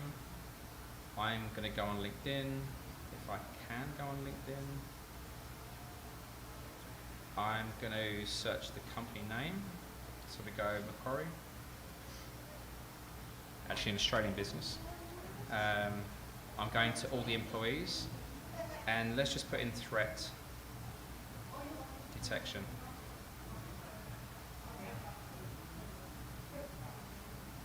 Four people. Are any of these the manager? Maybe not.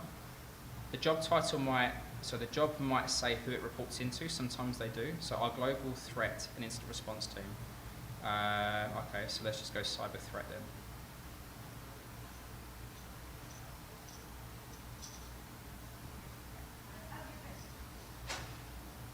Right, 6 people.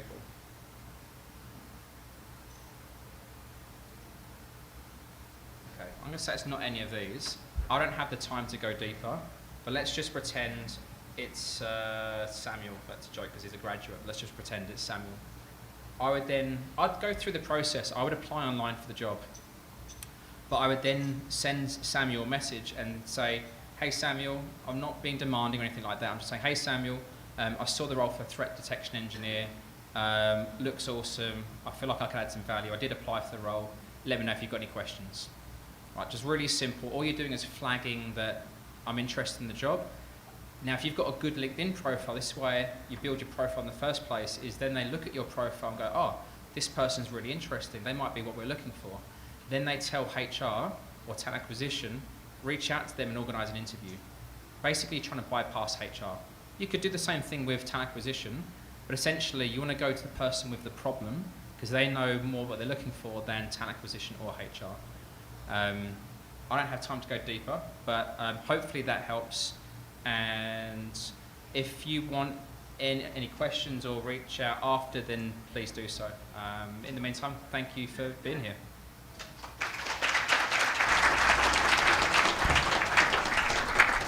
And again, bonus, thank you.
a moment ago. So let's start over here with Mr. Chris Rides. Tell us about yourself, bud.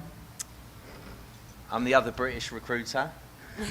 There's quite a lot of us. I don't know what that is. That's their running joke. Yeah, there's He's a lot of British Brits. guy from There's a lot of Australia. Brits in recruitment. I actually live here in Las Vegas, so it was 120 3 weeks ago. This is a breeze. I have to wrap up in this sort of weather.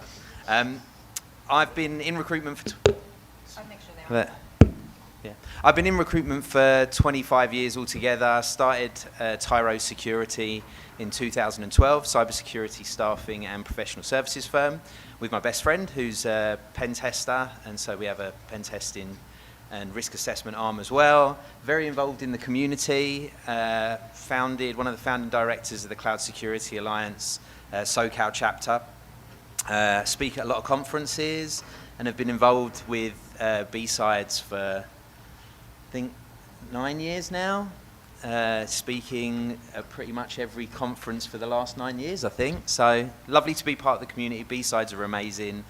Kathleen does an amazing job, and you're doing an amazing job, of course. That's because she's directing me from far away. And the beautiful and wonderful Sylvia, tell us about yourself. So I have been recruiting on and off for about 10 years now. Started off as an operations manager, went into sales, and then kind of found my way into recruitment. I speak 4 languages, working on my 5th. I definitely value communication. I think that's like the most important thing to being able to find top talent, and I think that digging deep is like truly the only way to do that. That's a little bit about myself. I'm currently working for Toyota Susho Systems. If anyone's looking for opportunities, I got like 40 open positions. By all means, come find me later. I would love to see if I could help anyone out that's looking. And for anyone who wasn't just here for the talk, tell us a little bit about yourself, Ricky. Hi, I'm Ricky. I speak just about 1 language. So I'm also a British recruiter. Very fortunate, just spoke in this last session. I've been in the security space for nearly 9 years. And from Australia, do a whole bunch of stuff in the industry that it'd be too long to list. So very fortunate to be here and hopefully help some people out and give some advice and give very honest advice or honest feedback anyway. Wonderful, thank you. I can say cuss words in a couple other languages, but that's it. Yeah, me too. Mostly Italian. All right, so I wanted to ask one question before. I know you just got introduced to everybody. So I think we all recruit a little bit different. There's different types of recruiters. So throughout this day and throughout a lot of talks and a lot of things that I hear and read, you know, recruiters get a bad rap, probably for a good reason, right? So it's some of us try to rise above. But you hear a lot of things about, you know, they're trying to trick you, or the hiring managers are tricking you, or here's the skills you need to learn because they're trying to trip you up or whatever. I want you to talk to the audience a little bit about the different types of recruiters that we are and why. I am, myself and Drake, who I introduced you to earlier, we're in the GovSec space. So we are recruiting for one company that is providing services by fulfilling positions for multiple government agencies, which is a little bit different than what you do. Chris, tell us about the type of recruiter that you are. Yeah, sure. So obviously I mentioned in the intro, we're a cybersecurity specialist. So we cover cybersecurity and GRC. We started off mainly commercial. And focused on sort of engineering up to sort of CISO level roles. And then probably more recently, over the last 5 years, we started developing more relationships in the cleared area. And so we've got some relationships with companies that are hiring cleared people. And then over the last couple of years, we've moved into go-to-market for cybersecurity product companies. So, you know, we now look at customer success, BDRs, you know, marketing, those type of roles, but specifically for cybersecurity companies. So we cover a few different areas. We're based in the US. We do a little bit of work in Europe, but a far majority is here in the US. We're a Las Vegas registered company. So you hear about a direct recruiter, and then do you call yourself staffing or agency or firm? So you are hiring the people, but you are Providing party. services to your clients who will then Exactly. actually hire them. You Yeah. find them, you represent them. Did I say that right? Yeah, no, that's right. Yeah, so a third party. So we work in a few different ways. So we might be retained by a client to search for a certain role. That can be generally a lot of the CISO and exec roles tend to be retained, but we found over the last few years a lot of the really tough to find engineering roles, senior engineering roles, will be retained for as well. We'll do contract work. So if somebody wants to bring somebody in with a certain skill set for a project, but again, we'll be the third party in that, and we'll often work then with internal recruiters and hiring managers and work on the ways that we can make sure that we hit the things that they need in terms of the process. He helps me. They're awesome. Sylvia, tell me about the type of recruiter that you are so we can help people understand the different types of recruiters they might interact with. Yeah, for sure. So Toyota Tsusho's system specifically is a very interesting animal, and I say animal for a reason. We are a subsidiary of Toyota. So there's hundreds of different subsidiaries. I was very naive into thinking there was only like 2 companies. But the one thing I'll say is that for every Toyota client, the need is going to be different. There's different initiatives going on at every single division, if you will. So I think that the most important thing for me, because we have contractor positions, contract to hire, we have full-time opportunities, all these other things. And I think the biggest aspect for me is trying to put my hands into like every honeypot, so to speak, to figure out what they're really looking for.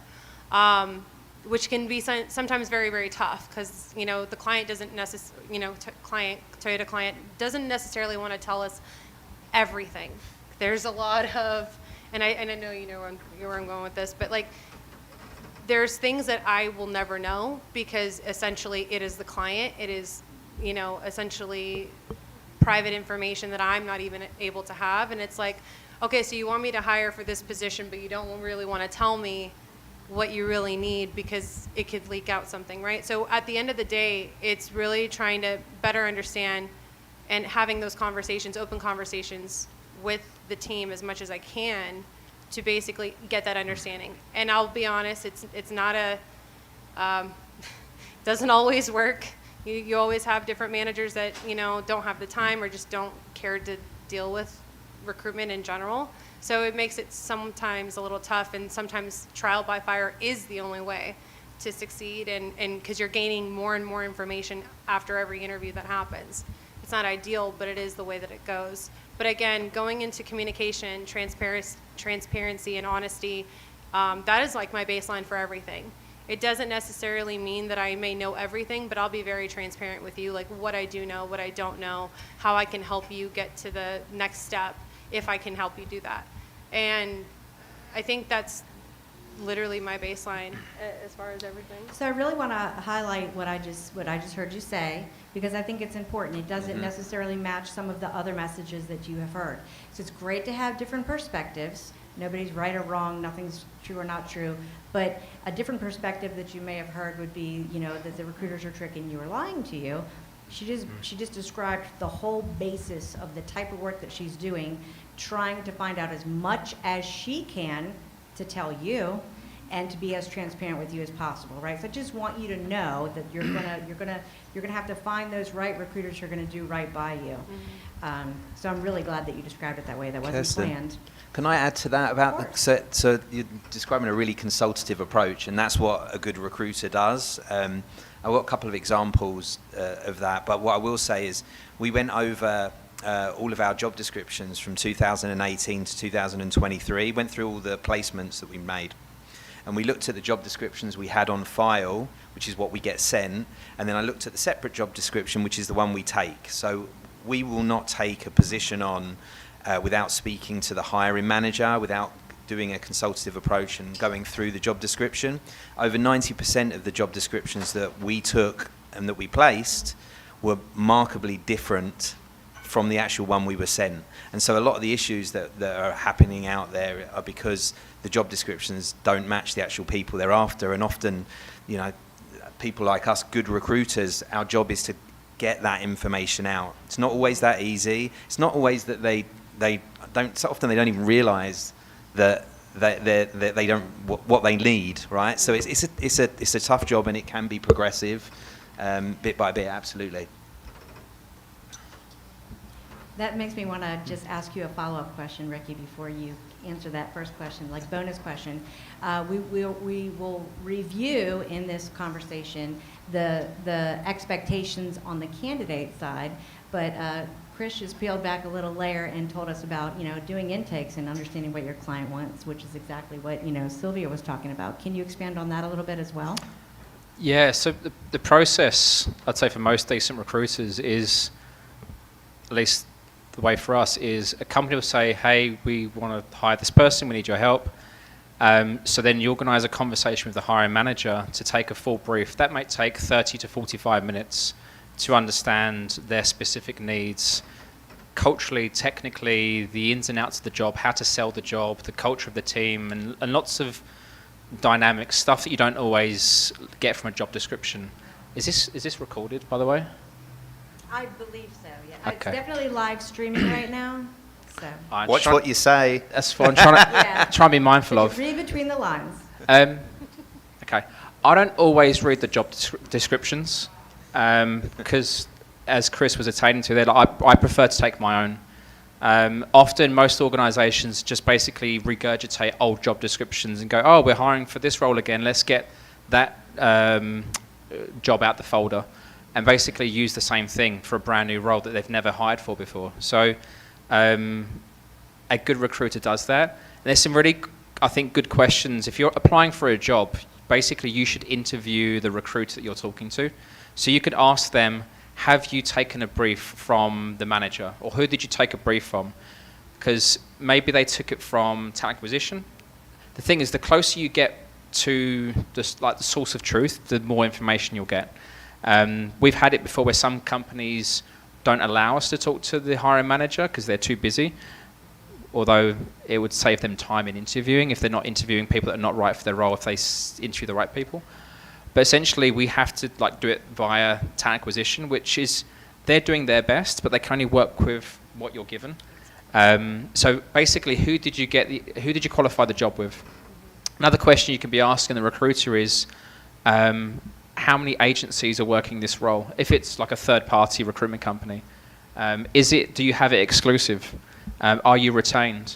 Because every business is different. We don't take on jobs that are not exclusive. Our time is valuable, and if there's multiple agencies, then we can't be bothered to basically do it, because essentially we're going to invest in our time where we're most likely going to have success. And if the hiring or the company hiring essentially is just farming it out to a number of agencies, then for me the quality isn't there either. So we'd rather have a good relationship with the company who we know how many people are in process, we know what they're looking for, we've got interview questions from the company. We know what they're looking for, as opposed to, we've only got 20% chance of filling this role, someone else might get lucky.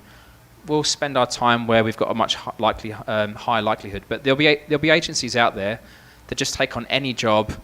They fill less than 5% because basically they don't put the time into headhunt to qualify. All they do is, no offense, but they'll just advertise a job, basically take the best of who applied, as opposed to the best of who's out there. And that's a very different mindset. So I think just understanding, is the agency, if it's a third-party agency, how many agencies are on it? Have they actually qualified the role in the first place? Or did they literally just receive the job description via email and that's what they're working from? So the more information you can get from them, but it helps you then tailor your application as well. Because again, the job title could be X, but let's say they've got a certain outcome or project that they're working towards. That's the next 3, 6, 12 months, the certain deliverables that the company's working against. Maybe you've done those things before. So you can then essentially cherry pick the information from your last 10 years and go, that's the stuff that I need to share with that company. So you just heard that there's direct recruiters. When they call you, they're hiring for the company that they work for. I work for ABC. I'm hiring you to become an ABC company. We have someone that I describe as providing integrator services, maybe product, maybe services. They're hiring for their clients. You have, I consider when you think of an agency, take away the bad connotation to agencies or firms, right? Think of them as your agent. That's the key word in agency. If they're your agent, they're like your Jerry Maguire, right? They will show you the money. They're taking care of you, they're finding out about you, they're understanding what their clients are looking for. So there's pluses and minuses, it's a different experience. And I also want to remind everybody that we have a mic runner. You didn't get to ask Rick questions before, so let's please interact. Raise your hand all throughout this whole thing. If at any point something that you're hearing makes you think of a question, just raise your hand and we'll take your question, okay? So we want this to feel like a conversation. Any questions so far? Oh, All right, good. let's go. Come on, let's get into them. We'll give you all the gory stories. We'll pretend it's not really being live streamed. It's not that exciting of a question. Now I gotta think of one. But going back to Ricky's presentation earlier, one question I had that I've been kind of struggling with is when you're writing your resume and you want to highlight your metrics, how do you come up with those numbers? Do you just throw a random number out there? Does it have to be divisible by 5 or 0 or something? Or, the metrics, it was achieved this by 45%, blah, blah, blah, blah. Like, how do you come up, what's a good way to come up with that number? That is a really good question. Basically, it's how to show the measurable results, right? And so I want to start with you, Ricky. I'm just giving the advice. I'm joking. Sure. So, but you're looking at my resume right now. What evidence did I provide? To be honest, and this is the tricky thing. You could just make stuff up. I don't recommend it. Because essentially someone could then look at that and then ask you questions and then call bullshit on that.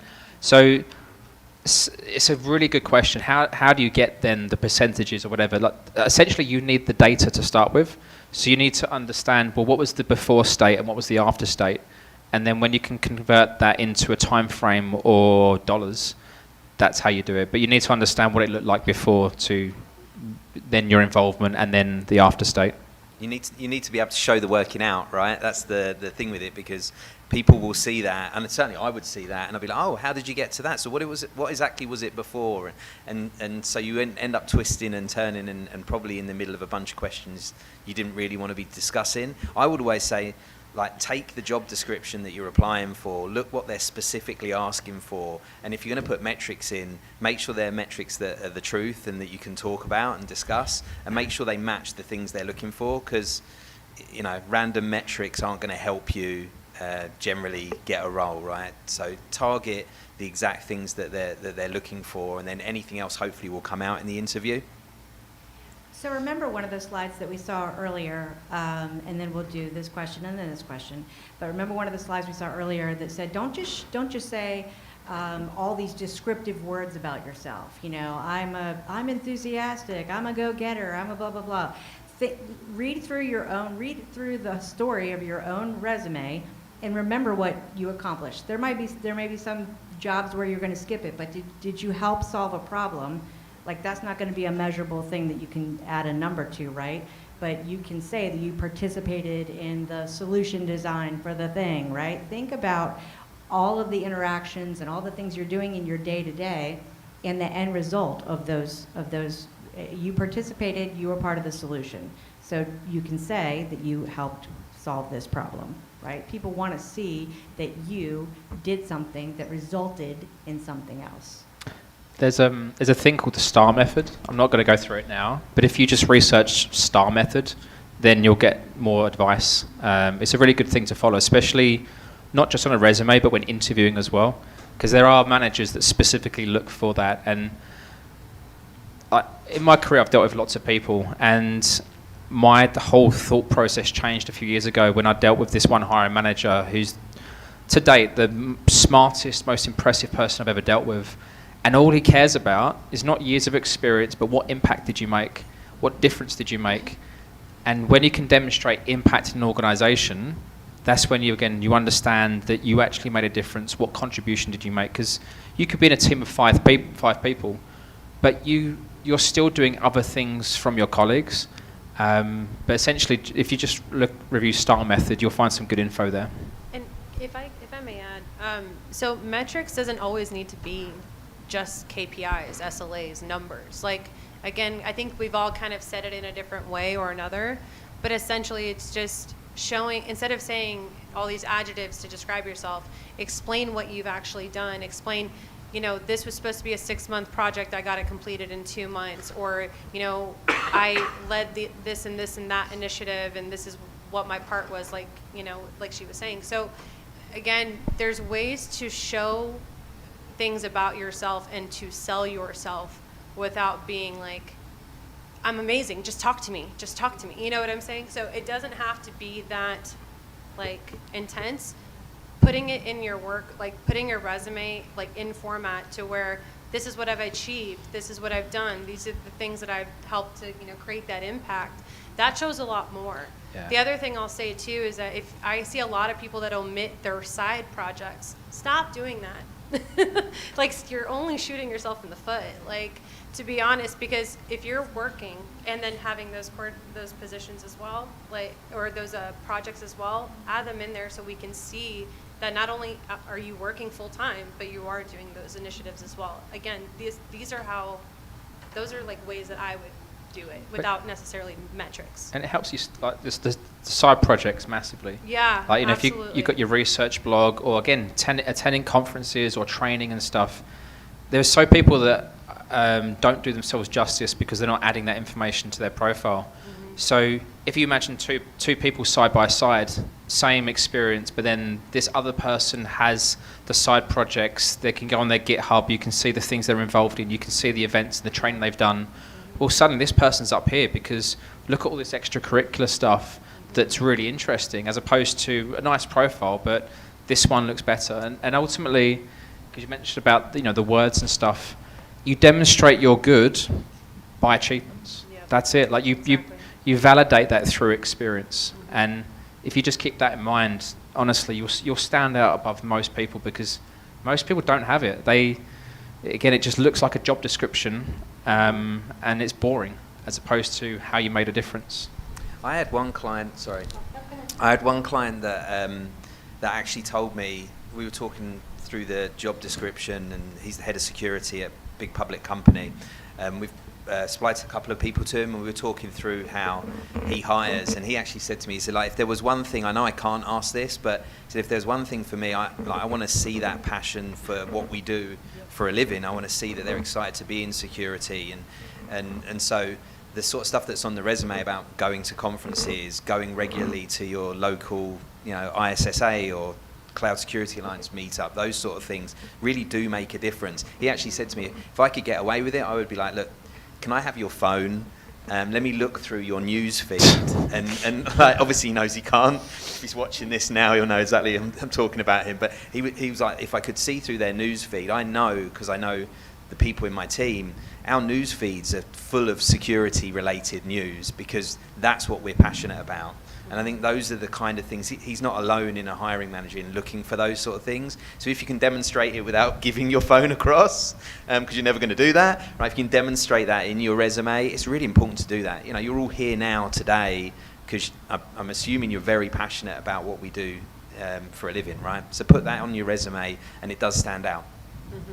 These guys are making my job easier by answering all the questions that I wrote down before I get to them, which is amazing. It actually is amazing. Because it means the questions made sense. But we'll get a little bit more on extracurricular later, but DEF CON hat. Yeah, so recently, Oh, hang on. Yeah. Mike. Oh, sorry. Did you turn it on? So recently we had a reduction in force at our company, and they pretty much chopped our cybersecurity and compliance team from 7 to 2. They pretty much left the 2 most junior to do all the work that we used to do. Now, that sounds horrible, right? Sounds like bad business. We work so well together. Think of Voltron. We're bigger together, right? We work really well together. What is the precedence, or what has happened before when I'm trying to lead them like Moses and go somewhere else and take the entire team? Right? So we're looking for a company which we can go ahead and use our awesome skills to help their cybersecurity and compliance needs. Have you seen a company ever say, we need a team like that, and pretty much be able to start up very quickly? So as far as on my side, I mean, again, working with Toyota Susho Systems, we're working with all the other Toyota subsidiaries. So I have definitely seen instances where it's like, hey, we're building out this brand new, IoT team or, OT team or et cetera. We're doing a manufacturing uplift project or, vulnerability project or something. So in occasion, I will get those types of, requests, but it's very, I don't want to say rare, but It's not common. it's very not common. Yeah, thank you. It's just not common. I've had people sometimes that will be like, look, I'm a package deal with this other person because I know how we work, and if you hire me, you have to hire them. And I love that that delivery. However, I'm not the I'm not the hiring manager at the end of the day. I don't make that decision. While I appreciate it, it's great, but I think that the best way to go about something like that, I think, and I know this might be hard to hear as well, it's like, I know that you guys have that gel and that group and everything, and it works out really well, but if you're looking at, if you're saying 7 of you or 5 of you, essentially, that... Wow. I mean, I got 40 jobs open. Do you mind if you're on different teams? I mean, by all means, come talk to me later. I mean, here's my thing. I don't think any recruiter could really guarantee, like, you would all be on the same team or whatever, or things like that. And the other thing I'll say, though, too, is that there's no guarantee that we can put you all to work together as the same team. As much as I would like to, give you that, light of shining hope, it just, I can't commit to that, obviously. Could I help you find jobs? Absolutely. Can we help you find jobs? Absolutely. But it's not common. Yeah, unfortunately, you're relying on a very specific situation of a company having open headcount for X amount of people. Right. Essentially, you need the timing of, you need a business that basically wants to build a team, and they're ready to basically, for that amount of budget, for that amount of heads. So it's, unfortunately, it's unlikely, not impossible. So if I were you, depending on where you live, I would be connecting with recruiters in your area. Obviously, you'd research to check they're actually good and know what they're doing. But depending on where you live, there might be opportunities where the people on the ground or in the vicinity know who's doing what out there. So basically just expand the network to lots of recruiters to figure out, is anyone doing this thing right now? Because there might be. But unless you're talking to people out there, that you won't know. Yeah, it's not a common thing. What I would say is the way I would imagine it will probably work if I look at the stuff we've done. Right, we had a company that was 5 people pre-IPO. They IPO'd, they got a big influx of cash, and in 3 months we helped them go from 5 to, I think, 48. In that instance, there was a lot of people that were hired from the same company, but really what happened is the person would come in, they'd get interviewed, they hired them, and immediately, like, obviously we were already asking them, who else do you know, who else has come out of that company? And so they ended up with quite a big group of people that had worked together, but that is a rare situation. The other one we will get, the other teams we've built tend to have been like, okay, we'll come in, we're getting rid of our third-party SOC, and we're going to have our own SOC, right? So that in that instance, they would love people that have worked together. But again, it's not very common. I wish it was, because it is great business for us. But yeah.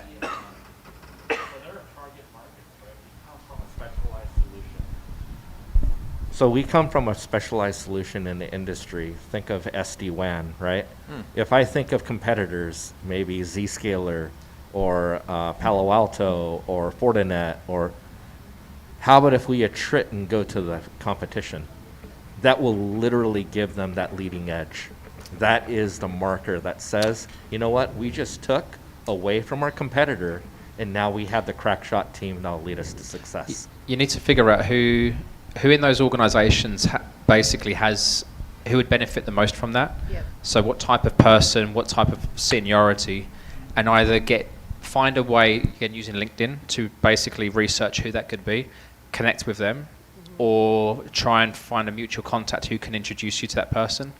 But essentially, you need to know who'd benefit the most from that, and then essentially find a way of speaking with them.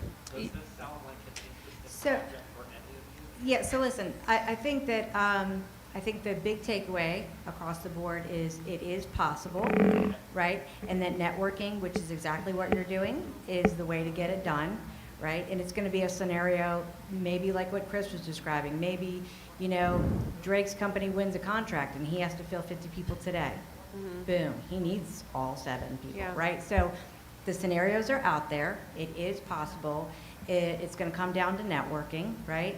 And talking to people and, you know, doing that, the human element piece Yeah. there. Being strategic. Yeah. Yeah. You're really kind of pulling your own recruiter card, honestly, in reality, because you're having, I mean, and the other thing I'll say too that you can keep, you know, abreast on also is like, look at the companies that are massively hiring. Look at the ones that are very focused in that cybersecurity framework, or look at the ones that are brand new companies that are like, when you go on LinkedIn, I'm sure you see the jobs underneath each and every company, right? If you see like 30 positions, they're massively hiring. Get in touch with the recruiter, find out what they're actually looking for, explain your situation, see if that would be of interest, because you never, when they're ramping up like that, that's the time to strike. The iron's hot. Or if they're trying to win They a have- new they ha- contract, they have the right? need. They're out Yeah, there they have the they're need. collecting letters of intent and contingent offers, things like that. I'm gonna give you just one piece of advice for you personally, right? You're probably not going to get a recruiter that's taking that project on, because we're always looking for those clients, right? We're Right. constantly looking. I wish we could find them very easy. It would be a lot of time to put in just for one particular scenario. But what you will be able to do yourself is you'll be able to do this sort of thing, go out, look at the competitors. I would personally, if I'm in your shoes, I'd be looking at the Zscaler new startups. Yeah, I'd be looking at the ones that are checking out, right, who's getting funding, because that will be something that will push them to hire. I would look at who's early stages that could just hire in a team, right? As soon as they get that first level of funding, they can come straight and bring you in. Those are the things I would look for. Absolutely. All right. I know we had one more One more. question, but go ahead. How much do you guys rely on ATS in your resumes? And do you see organizations for senior level positions, CISO, director levels, using ATS? And basically, if you don't pass that, your resume goes in the trash. So that's a perfect lead in to the next question, because we're going to talk about process, right? And ATS is part of the process. His question was, how much do you rely on the applicant tracking system? And I think the answers are going to differ greatly. So let's go across the board. I was going to ask, how long from application to offer can people expect the process to take? So feel free to enlighten everyone on what that process looks like. They may not realize, you know, they're like, I applied, what happens next? Why haven't I gotten an offer? You know, we all have different stages, whether it's doing a background investigation. I won't answer it for you, but let's start with how long, what is the expectation, and what can they expect from a steps process to include answering his ATS question? So I mentioned earlier about qualifying the job with the hiring manager. So we've done that part. That's the first start of the process. Next step is advertising the job. If this will differ, you know, there's different strategies for agencies, and obviously internal will be different as well. Personally, I'm not a fan of job adverts because it means I have to go through the applicants, and 90% of them don't match the needs of what we're looking for. So unfortunately, it's a bit of a waste of time. You know, when you've got a security guard applying for a application security engineer role, it's like, I can't do anything with that. When you've got someone applying from overseas that has no working rights to a job that is in Australia requires Australian citizenship, I can't do anything with that. So if I'm honest with you, I'm gearing more and more towards not advertising jobs and utilizing my own network on LinkedIn. So my preference or my go-to is actually headhunting. So I prefer just to basically, companies paying us for a service, let's give them the best service and go and find the best people in the market that match our needs. So that's why keywords, stuff on LinkedIn really helps. When we do advertise jobs, we don't have the same process that you would have. So we don't have like this applicant tracking system that has all this bunch of stuff. Essentially, if we just look at LinkedIn, you know, people apply on LinkedIn, we just look at every applicant. It's as simple as that. But again, it's a time versus volume thing as well, because if you've got 400 people applying to a job, it's tricky. So let's pretend either we've headhunted, we've advertised, whatever, we've got someone who's right for the role, we send them forward. Every company has a different recruitment process. Every customer we work with is different. We'll try and influence as much as we can to basically speed, because time is money, because the bigger the window, the more opportunity is for us to lose that person to someone else. But essentially, if I send someone today, let's pretend most recruitment processes are 2 or 3 rounds. It might be efficiently, could be 2 weeks. So if you say 2 to 3 weeks from submission to offer is the ideal. And then essentially we're trying to get things closed off the back of that. So internally we've got our own guidelines, but obviously again, Chris will be different and Sylvia will be different as well, because again, they'll run different processes. And I feel sorry for you, because when you're running 40 positions or whatever it is, there's only so much you can do, and you've got to rely on job adverts as well, because you're a human, and then you've got to rely on the ATS. I used to have 149 positions at a time, so it really is not. It's a sweet spot now for me. So. Drake's back there thinking he has 300. He does, and I've got like 200. But so I want to just add a little bit of color that answers your question. See the difference, because we talked about being different types of recruiters in different scenarios, providing different services. If you're at some point, whether you're talking to Chris first or Ricky first or Sylvia, at some point you do have to apply.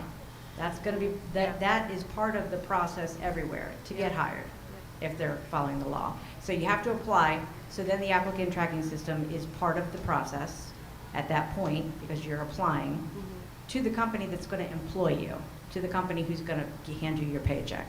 How much does, in my opinion, a recruiter look at the applications and search through, whether it's Workday or Taleo or Greenhouse or iCIMS? They're all very different. Most are cumbersome. Most are not user-friendly and easy to get around in. And so your resume gets lost at that point. The recruiter isn't able to easily search through all of the applications, and like Ricky was like, if you deliver newspapers for a living and I'm looking for a full scope poly AI ML person, then I'm never going to get through them all, because there are hundreds and hundreds of applications. So I think what you were asking is, how much is the applicant tracking system part of the process? A big part of that answer is the quality of the system. Yeah. Right? And most of them are bad. Today you keep hearing about terrible resumes, terrible job descriptions, and terrible applicant tracking systems. That's pretty consistent, right? This is where the recruiters come in and the networking comes in my opinion. You've not even touched on interviewing next. Oh, I know. Bad interviewing. Yeah. We haven't even touched on interviewing yet. We'll get there. I agree with what you said, but in your opinion, do you see companies for CISO type positions or senior director or director positions using recruiters less and using ATS and AI more to find their candidates? Because you go on LinkedIn, within 20 minutes for a CISO position, there's 100 applicants. 95 of them probably shouldn't even have Half of them are security guards, basically. Right? Yeah, 95 of them probably shouldn't even have applied for the job, Yeah. like you were saying. So I just see more companies using ATS and using AI to try and find their candidates and saving money on the back end from using a recruiter. I don't think that's really happening at CISO level. So I've got a really big CISO network. I'm actually about to launch a podcast called Route to CISO. So plug for that. But And at 3 o'clock he does the Route to CISO talk right here in this room. Straight afterwards, yeah. But basically, we do a fair amount of retained work. But the truth is, most CISOs, and the Route to CISO podcast is about me talking to CISOs, interviewing them about their route to getting that title. Most of the people that I know, almost all the ones I interviewed, didn't get it through a recruiter, right? At CISO level.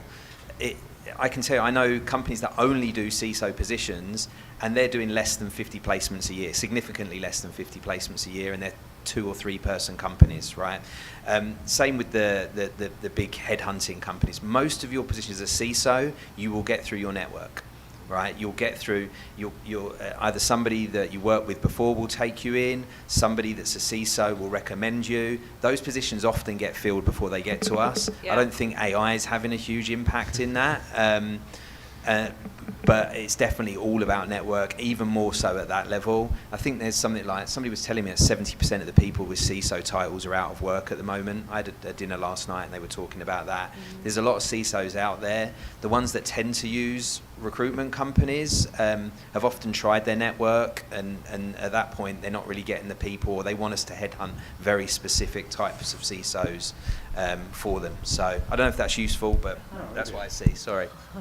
So I'm gonna let you touch on that because you're dying to, but Yeah, let's get back so- to the answer to the Yeah, question yeah. of the process. I'll take 20 seconds on this. So really quick. So again, I'm in a very different like setup as the guys are. I am in a corporate setting. However, we use an ATS. We also use vendor staffing agencies on top of that because we have contractor positions that we require somebody to put them on contract. Don't ask me why. That's above my pay grade. However, with that being said, the ATS system is what I basically live in every single day. The one thing I'll also say is that when it comes to that, I'm very much like him. Like, I love doing my own headhunting. I came from startup, I came from staffing, and then I went into corporate. So I rely on my own knowledge more so than, you know, a stock JD or whatever have you. So I think for me, it's kind of finding that balance and understanding like what's going to be the best solution for whatever that position is. But again, just to give you that Yeah, most of our clients are using ATSs. We have to work very closely with the internal recruiters. The best relationships, if you've got a really good relationship with the internal recruiter, it's so much more of a smoother process. Yep. And a lot of that ATS stuff is kind of, I wouldn't say bypassed because it still goes through, but they're like, okay, well, we brought in a specialist company for a reason. Right, these people, we don't need to then put them through some sort of AI tool to then filter even more. So Sylvia, from how long, when you think of your process, from outreach to pre-screen, tech screen, panel interview, client interview, customer-facing interview, think of your process and help them understand what their expectations should be, which I'm sure you tell them the first time you talk to them. Oh yeah, I have no problem being as transparent with you guys as I am with everybody else. I mean, it's kind of my staple. Here's the thing, every position is different. I've closed a position in as little as 4 days from start to finish with all those steps that she just said. I've also taken 123 days to fill a position because, you know, we don't get the right JD. We don't get that intake sometimes. So again, trial by fire really is the name of the game on occasion. And being corporate recruiter doesn't mean that I have access to the managers. I'm just gonna let you know that right now. It doesn't, especially when we're dealing with clients as well, because there's a lot of other things that go in between that. So when we're talking from start to finish, the best thing that I could tell you is ask the recruiter, what is the timeline to fill for this position? If it's ASAP, then you already know, like, it is top priority. If they're like, oh, well, we're hoping to have this person start in October, November, it's going to be a slow process. And that way you know, like, if you're out of work, you're like, I can't wait till November for y'all to make a decision. Like, I need to keep looking. You know, have it in your back pocket. Don't burn bridges. But at the end of the day, just understand and, you know, ask that question early on. Because I have no problem telling you, like, hey, I needed this person, like, yesterday. Like, if I could hire you on the spot and I thought that you were great for it, I wish I could. But I'm not the decision maker. At the end of the day, there's a lot of other stakeholders in place, and I don't make that decision. As much as I can advocate for you, and I do advocate for both sides, because there are occasions, obviously, where the manager's like, they look at the resume and it's like, okay, I've spent 30 minutes screening this candidate. I know that this is exactly what you're looking for after you and I have had X number of interviews, and you're telling me all these extra things. So the next time when a manager's like, I'm like, oh, no. Come back here. We're going to talk, and then I'm have sorry. that. Go ahead. There's a lot of elements that play into days to fill, they call it. Yeah. I hate that statistic. But there's also organizations like Cleared Jobs that are publishing a lot of really good information for you, the candidates. Mm-hmm. They are advocating for you, and they're going to tell you they're doing surveys, they're asking questions from you, and then they're putting that into digestible information for you. They're saying, you know what we're seeing in this discipline or this industry or this clearance level or this geographical location, days to fill. I've seen some crazy numbers. I've seen 30. I've never seen that. I know you talked about it. I've never seen that. I've been doing this for 30 years. It could be 45 days. It could be 70 days. It's going to depend on customers, clients, whether or not it's direct, right? So ask your recruiter from the first conversation that you have what you should expect so that while you're talking, and then let them know other things that you're doing, right? Yes. Sorry, I turned this into an advice session, but get that information up front if you can. Yeah, please be as transparent on the other side of things too. Yes. Thank you very much, everyone. I had a question following up on what Ricky presented last hour, but I want like the answer from everyone. It's two questions. The first one is you said to be careful on LinkedIn, and I just got on LinkedIn. I've never been because I've had a job now, kind of looking. But you said to be careful not to connect with the wrong people. I wanted to know what you meant by that. And the second question is regarding use of AI for resume customization. I've been trying a few platforms out there, and I was curious if you guys had any recommendations to help us out when we're trying to tailor our resume to a specific position. Thank you. Yeah, just connecting with the wrong people. I mean, just most people are fine. There's just weirdos from time to time. Unfortunately, women get it a lot worse than guys. There's creeps out there. So I guess what I was trying to say is be careful who you connect with and who you may meet and how you do it. I guess was the thing. I mean, connecting with anyone doesn't really make a difference. Like connection or a follow, it's the same sort of thing. So I wouldn't stress too much about that. It's just what you then do if someone messages you and what you reply back with and what you share. Just be a good security professional and be cautious. Do you feel like the flip side of that, which also ties nicely into your talk, is to be not careful but cognizant of what you're posting and what you're sharing, right? If every day on, I still call it Twitter, every day on Twitter you're like, I hate my job, I hate my boss, I hate my job, I hate my boss, I hate my job. Yeah, you're just gonna we're just gonna associate, it's just negative, right? Like, so maybe talk about something you learned or something you look forward to learning or something, so I just know that kind of we're like, is it your profile, is it your brand, what is it, whatever it is, it's your footprint is what it is, right? That's not the right word You make a really good point, because and it goes back to what I was saying before about essentially you're basically trying to add value to other people. You're sharing insights, sharing opinions. Obviously that, I guess, is an opinion. I hate my job, hate my boss, whatever. That's just stupid. But I remember there was a guy who a few years ago, when Trump first got elected, he posted on Facebook about basically someone should shoot Trump, and then this guy was either like MD or CEO of a business. And basically, he got, his business, it blew up on social media. His business picked up on it. He got sacked. What we say online has real repercussions. Yep. So you've got to tread a fine line between being negative, being just stupidly crazy, and just insights. And even LinkedIn's getting more and more social, is getting more acceptable to sort of. I see people posting all sorts of even family stuff, whatever. Like I've posted I think 2 pictures of my family, but when we've been away or something, and there's a work conference or whatever it is. But I'll block out their faces. But essentially, it's just being mindful of who's reading your stuff, and again goes to the same thing of LinkedIn, also your resume. Basically, tailor your LinkedIn or your resume for the person that you want to be reading it. So. If you imagine your resume, the person reviewing it is hopefully going to be the hiring manager for the job that you want. So you need to be saying things for that audience. And LinkedIn's the same thing as well. Can I jump in on that as well? The other thing I want to say is, and I know that a lot of people are like, I don't want to do a resume for every new position and this and that, and I don't need to tailor it and blah, blah, blah, blah, blah. And I get it. It gets exhausting. I was out of work for 8 months last year. I did over 1,000 resumes within that time. I get it. It's not great. But at the end of the day, I think the biggest thing that you want to have on paper is when it comes to a resume. Again, you know, talking about accolades, achievements, projects. Also, again, just saying who you are without saying, like, I'm an enthusiastic person, I love my job, I love what I do, without saying it that way and just showing it that way and showing what type of person you are on paper and showing those different initiatives, that's going to go a long way. And at the end of the day, if you're not happy with that, look at certifications, look at taking workshops, you know, lunch and learns, do something. If you're not impressed with it yourself, that should be your wake-up call, because it was mine. And I will say that for myself too. Wow. No. I don't recommend AI. Here's my thing.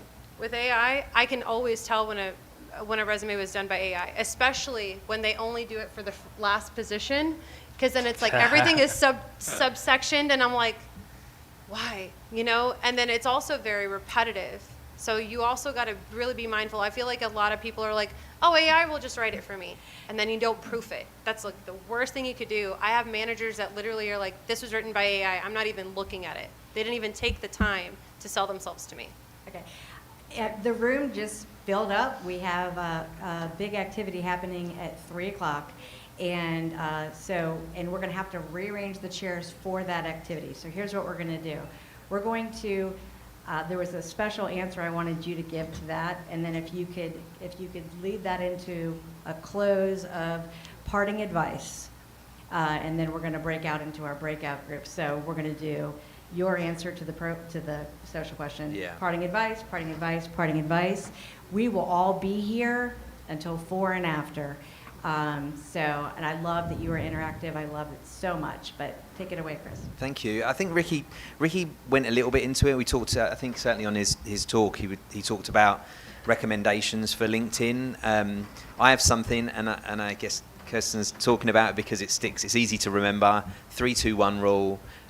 Generally what I try and do is I look to connect with 3 people every single day that are relevant to what I'm trying to achieve. I try to comment and make valuable comments on two other people's posts. So not just, I like that, but actual things that are conversation starters. And then I try and put 1 post out a day. That's what I recommend to people. So it's really easy to remember, and hopefully that can be something you can schedule into your day. So I know Ricky covered some of that stuff already. In terms of closing points, the reason why LinkedIn is so important and these events are so important is because truly, majority of you are going to make the connections that are going to get your next few jobs, right, at places like this, or even on LinkedIn, not through job adverts. We currently don't have a job adverts page on our website at all. We rarely advertise. And what I will say about that is if we're retained by a client and they want us to advertise the role, we'll do that. I want to give one example. This was a few weeks ago, 274 replies, very, very clear. We have very clear, these are the essentials you must have. Out of the 274, we found 1 candidate. We had 30 that we had to actually speak to, and those 30, I think 27 of them had lied in the questions to filter out. Like whether, were they a US citizen? Could they work on site? The real basic stuff. And so just be very wary. If you're going to apply for a job, it's not the ideal way to get it. You can still go ahead and do that.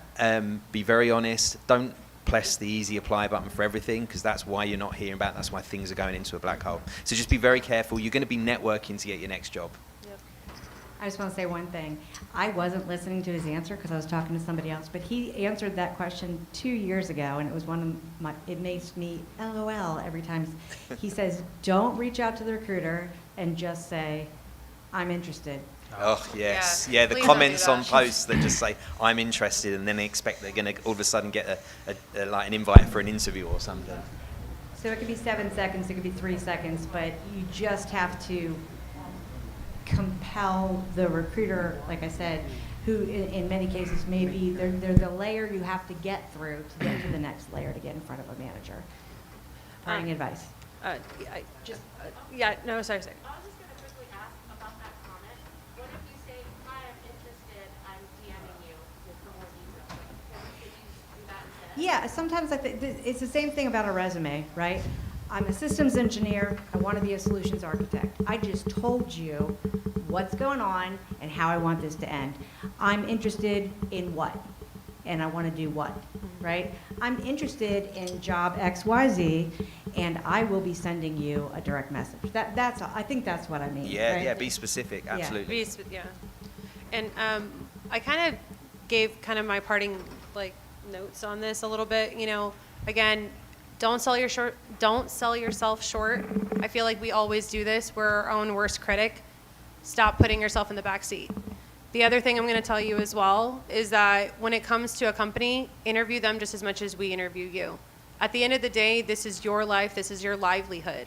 I take that very seriously. Even though it is not my livelihood, it is yours, and it matters to me. So I need to know from a candidate's perspective what I need to know from you, not only your goals, but what are you okay with? What is your management style? What do you prefer to see in a team? What values do you actually value within a company? What motivates you to actually go to work every day and be like, I actually love my job? Because that's exactly what I'm fighting for. And again, your passion, your drive, those are things that, again, I will take the time as a recruiter to meet with you if the skill set is there, right? Even if it's like iffy, I will still, it's warranting a conversation. And then we will deep dive into how we can better represent you. That's what a good recruiter should do. Not like, I don't want to, but at the end of the day, you definitely have to start putting yourself in the driver's seat and understanding exactly who you are and what you want, and putting that on paper, and also relaying that in person in interviews. I can't tell you how many times the resume does not match the person, or the person does not match the resume. Make it as cohesive as possible, as much as you can. That would be my parting gift for that, or my closing statement, I guess. We need to remember that like companies are hiring humans. Yeah.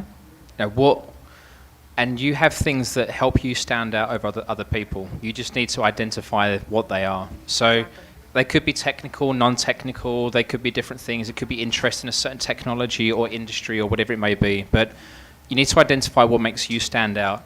And we spoke about messaging on LinkedIn, and I'm just going to read out a message that I received at 3:10 a.m. today. Hi, Ricky. Is there any specific reason why you didn't respond to my message? So that person messaged me on Sunday at 7:58. So that was Tuesday morning, so just, I don't know, let's call it 30 hours or something. I've traveled from Australia, and yesterday was my first day here in the US, and I've got 2 presentations, plus 2 other sessions to prepare for. Mm-hmm. So I've got a very valid reason why I haven't responded to them, because I was traveling most of the time. Don't be that person. Please don't. Because, like, I don't care how good they are. I don't want to work with someone like that, because it shows a pretty poor attitude. Because you don't know what's going on in someone's life. So no one owes you anything. You can ask for help. You can offer advice. You can reach out to people, but no one owes you anything. Be respectful, because you don't know what's going on in people's lives. I could have had a loss in my family, and that person sent that message. So I've got zero interest in helping that person, if I'm honest with you. I will actually correct them, in my opinion, of how to engage with another human. But ultimately, you're dealing with humans, you're dealing with companies that are hiring people to solve problems. Work out what those problems are, work out what problems you've solved for companies, and the better you can communicate that, the more effective you'll be in essentially getting more jobs as well. Honesty, transparency, communication. That needs to be the baseline for everything. All right, you can see over here in this corner, Manisha's back. This is going to be his round table. His round table, this table. Chris is going to be right over here behind the